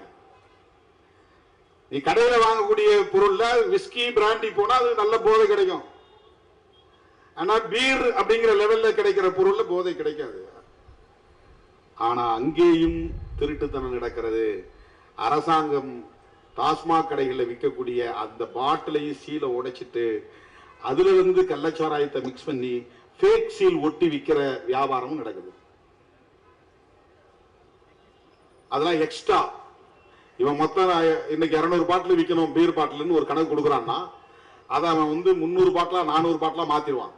200 பாட்டில் மட்டும்தான் கடை கணக்கு கொடுப்பான். சேல்ஸ்மேனு சூப்பர்வைசர் சேர்ந்து செய்யற வேலை. கள்ளச்சாராயம் கடைக்குள்ள போயிடும். அதை உடைச்சி பழைய பாட்டில் ரெடி பண்ணி வச்சுக்குவாங்க. அதே மாதிரி சீல் ரெடி பண்ணி வச்சுக்குவாங்க. இதெல்லாம் மிக்ஸ் பண்ணி 200 பாட்டில் இருக்கக்கூடிய மதுவை 400 பாட்டில் நிரப்பிடுவாங்க. தேவையானதை மிக்ஸ் பண்ணி கள்ளச்சாராயத்தை மிக்ஸ் பண்ணி இப்போ எக்ஸ்ட்ரா 200 பாட்டில் வித்தானா அந்த பணம் அவனுக்கு, அங்க இருக்கிற 4 பேருக்கு அது சேர்ந்தது. அதை தெரிஞ்சு அவனா கேட்டானா அவனுக்கு ஒரு கமிஷன் போகும். டாஸ்மாக் கடையிலேயே கள்ளச்சாராயம் விற்கப்படுகிறது. எல்லா இடத்துலயுமே அது மாதிரி இருக்கு. நீங்க ஆட்டுக்கறி தான் போய் வாங்குற இடத்துல எல்லாத்தையும் மாட்டுக்கறியும் சேர்த்து விற்கிறாங்க. அது பல பேருக்கு தெரியாது. நான் மாட்டுக்கறிலாம் சாப்பிடுற பழக்கமே இல்லை. நான் மட்டன் தான் சாப்பிடுவேன்பா. மட்டன் கறியோட பீஃப் சேர்ந்து விற்கிறாங்க. அப்படிதான் எல்லா பொருளுமே. அப்படிதான் நல்ல சாராயத்தோட கள்ளச்சாராயம் கலந்து விற்கிறாங்க. மட்டன் கடைகளுக்கெல்லாம் பீஃப் சப்ளை பண்ற ஆளே அவனுக்கு தெரியும். மட்டன் மாதிரியே வெட்டி கொண்டு போய் கொடுத்துருவாங்க. உன் கண்ணு முன்னாலே இப்படி அறுப்பான். ஆனா சேர்த்து எடை போடும்போது கலந்து கொடுத்துருவான். நீ கண்ணை நேரா முழிச்சு பார்த்துட்டே இருந்தா கூட கலப்பான். உனக்கு தெரியாது, வித்தியாசம் தெரியாது உனக்கு. அந்த மாதிரிதான் இது. தோழர்களே, நம்முடைய கோரிக்கை என்பது அதிமுக வைக்கிற கோரிக்கை அரசியல் கோரிக்கை, விடுதலை சிறுத்தைகள் வைக்கிற கோரிக்கை மக்கள் கோரிக்கை. அண்ணாமலையும் எடப்பாடி பழனிசாமியும் வைக்கிற கோரிக்கை திமுக தான் காரணம், திமுக ஆட்சிதான் காரணம் என்று அரசியல் ஆதாயம் தேடுவதற்கான விமர்சனம், கண்டனம். விடுதலை சிறுத்தைகள் வைக்கிற கோரிக்கை இந்தியா முழுவதும் தேசிய கொள்கையாக மதுவிலக்கு கொள்கையை மாற்ற வேண்டும். அதற்கு அரசமைப்பு சட்டம் இடம் கொடுக்கிறது. டைரக்டிவ் பிரின்சிபல் ஆர்டிகல் 47 அதை வலியுறுத்துகிறது. இந்திய ஒன்றிய அரசும் மாநில அரசுகளும் இணைந்து மதுவிலக்கு கொள்கையை நடைமுறைப்படுத்த வேண்டும். மனித வளத்தை சிதைக்கிற முயற்சியை கைவிட வேண்டும். மது விற்பனையால் கிடைக்கிற லாபத்தை விட மனித வளத்தை அழிப்பது மிகப்பெரிய பாதிப்பு. ஹியூமன் ரிசோர்ஸ் கடுமையாக பாதிக்கப்படுகிறது. அது அழியக்கூடிய இளைஞர்களை எத்தனை பேர் பெரிய சிந்தனையாளர் இருப்பாங்க யாருக்கு தெரியும். தோழர் வீரபாண்டியன் இங்க பேசும்போது நமக்கு ஒரு பிரைட்னஸ் கிடைக்குது, ஒரு வெளிச்சம் கிடைக்குது. அவர் குடிப்பழக்கத்துக்கு ஆளானா அப்படி பேச முடியுமா? அவர் அடிக்ட் ஆயிட்டாருன்னா அவரால் அப்படி பேச முடியுமா? புத்தகங்களை படிக்க முடியுமா? அவருடைய ஆற்றல் என்னாவது யோசித்து பாருங்கள். அந்த ஆற்றல் மனித வளம் அழிகிறது, மனித ஆற்றல் அழிகிறது. பெரிய சிந்தனையாளர். அப்ப வெளிநாட்டுக்காரெல்லாம் குடிக்கலையா? வெஸ்டர்ன் பீப்புள அவன் குடிக்கிறான், குடி நோயாளி இல்லை. அவன் ட்ரிங்கர், நாட் ட்ரங்கார்டு. ட்ரங்கார்டு வேற, ட்ரிங்கர் வேற. லண்டனுக்கு போற இடத்துல பார்ப்போம், நம்ம டீ கடையில் போய் நிக்கிற மாதிரி ஒயின் ஷாப்ல நிப்பாங்க. ஒயின் ஷாப்னா நான் எல்லா விதமும் இருக்காங்க. போயிட்டு ஒரு பேக் 2 பேக் குடிச்சிட்டு ஆபீஸ் போயிடுவான், வேலைக்கு போயிடுவான். அவ்வளவுதான். அவன் அடிக்ஷன் ஆகிறது இல்லை, அதுக்கு அடிமையாகிறது இல்லை. ஏன்னா அவனுக்கு ஒரு மெச்சூரிட்டி வந்துருச்சு. என்ன மெச்சூரிட்டி வந்துருச்சு? எதை எப்போது எப்படி பயன்படுத்த வேண்டும் என்கிற அறிவும் ஆற்றலும் அவன்கிட்ட வளர்ந்துச்சு. அவன் வெல் எஜுகேட்டட். சாதாரண மக்களுக்கு அந்த அறிவு கிடையாது. இதை குடிச்சோம்னா பழகணும்னா அடிக்ட் ஆயிருவோம், அடிக்ட் ஆனோம்னா குடும்பம் போயிடும், தெரியாது அவனுக்கு. எளிய மக்கள், உழைக்கிற மக்கள், சாதாரண உழைக்கிற தொழிலாளர்கள், அவனுக்கு அதை பற்றிய விழிப்புணர்வு கிடையாது. வெல் எஜுகேட்டட் சொசைட்டி, நல்லா படிச்சவன் மத்தியில அவன் என்னைக்காவது ரேரஸ்ட் அண்ட் ரேர் கேசஸ் எங்கேயாவது ஒரு இடங்கள்ல ஒரு பார்ட்டியில குடிப்பான், ஒரு செலிபிரேஷன்ல குடிப்பான், ஒரு இடைப்பட்ட நேரத்தில் சோர்வா இருக்கிற நேரத்தில் கொஞ்சம் குடிப்பான். அளவா குடிச்சிட்டு அதை அப்படியே மறந்துடுவான். அவன் வேலையில கவனம் செலுத்துவான். அடிக்ட் ஆகல. இது அடிக்ஷன். குடி நோயாளிகளாக மாறுகிறார்கள், கஞ்சாவுக்கு அடிமையாகிறார்கள், பிரவுன் சுகருக்கு அடிமையாகிறார்கள். பான் பராக் போன்ற பல பொருள்களில் இன்றைக்கு நிக்கோட்டின் இருக்கிறது. அதை உதடுகளிலே வாயிலே போட்டு அடைக்கிறார்கள். அதுல நிறைய புற்றுநோய் வருகிறது. எனவே இதற்கு நிதி ஒதுக்கீடு செய்யுங்கள், போதை விழிப்புணர்வு பிரச்சாரத்தை செய்யுங்கள், மது விலக்கை நடைமுறைப்படுத்துங்கள், அதற்கான துறையை உருவாக்குங்கள், அதற்கு அதிகாரிகளை பயன்படுத்துங்கள், அதிகாரிகளின் ஆற்றல் அதற்கு பயன்படுத்தும். அதுல ஐஏஎஸ் ஐபிஎஸ் அதெல்லாம் எவ்வளவு பெரிய ஆற்றல், அவங்களுடைய அந்த ஹியூமன் ரிசோர்ஸ். ஒரு ஐஏஎஸ் ஆபீசர் சாதாரண கிடையாது. எத்தனை கோடிகள் அரசு பணத்தில் செலவாகுது ஒரு ஐஏஎஸ் உருவாக்குறதுக்கு, ஐபிஎஸ் உருவாக்குறதுக்கு. அவங்களுடைய பிரெயின் எவ்வளவு வலிமையான மூளை. அதை எதுக்கு போய் நாம பயன்படுத்துறோம்? எதற்கு பயன்படுத்துகிறோம்? தயவு கூர்ந்து எண்ணி பார்க்க வேண்டும். இது ஒரு கட்சிக்கு எதிரான ஆர்ப்பாட்டம் அல்ல, ஒரு மாநில அரசுக்கு எதிரான ஆர்ப்பாட்டம் அல்ல, ஒரு தனி நபருக்கு எதிரான ஆர்ப்பாட்டம் அல்ல. நான் முகநூல் நேரலையில் பேசும்போது சொன்னேன், இதற்கு முதலமைச்சர் மட்டும்தான் பொறுப்பேற்க வேண்டும், ஒரு குறிப்பிட்ட கட்சி தான் பொறுப்பேற்க வேண்டும் என்று சொல்லுவது ஏற்புடையதல்ல. இப்படிப்பட்ட இந்த அவலங்களுக்கு ஒவ்வொருவரும் பொறுப்பேற்க வேண்டும். நானும் தான் பொறுப்பு. இதை நான் இத்தனை காலம் வேடிக்கை பார்த்திருக்கிறேன். நானும் குற்றவாளிதான். இவ்வளவு நாள் கண்டும் காணாமல் இருந்திருக்கிறேன். நானும் தான் இதற்கு பொறுப்பு. இவ்வளவு நாள் இதை சகித்திருக்கிறேன். நானும் தான் குற்றவாளி.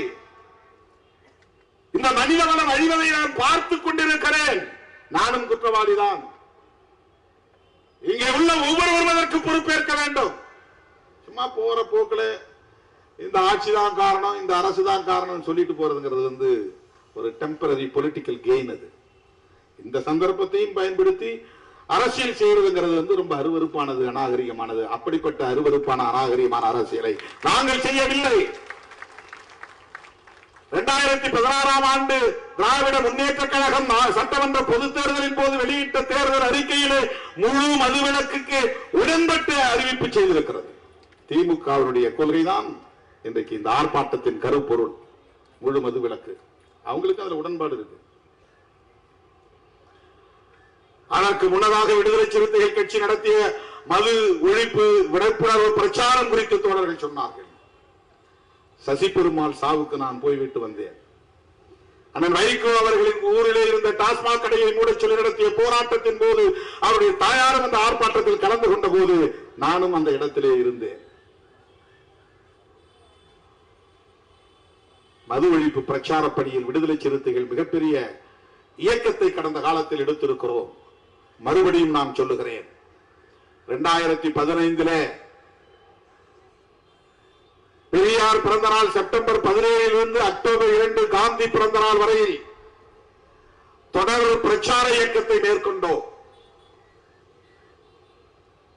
நான் இந்த மாபெரும் ஆர்ப்பாட்டத்தில் அறிவிக்க கடமைப்பட்டிருக்கிறேன்.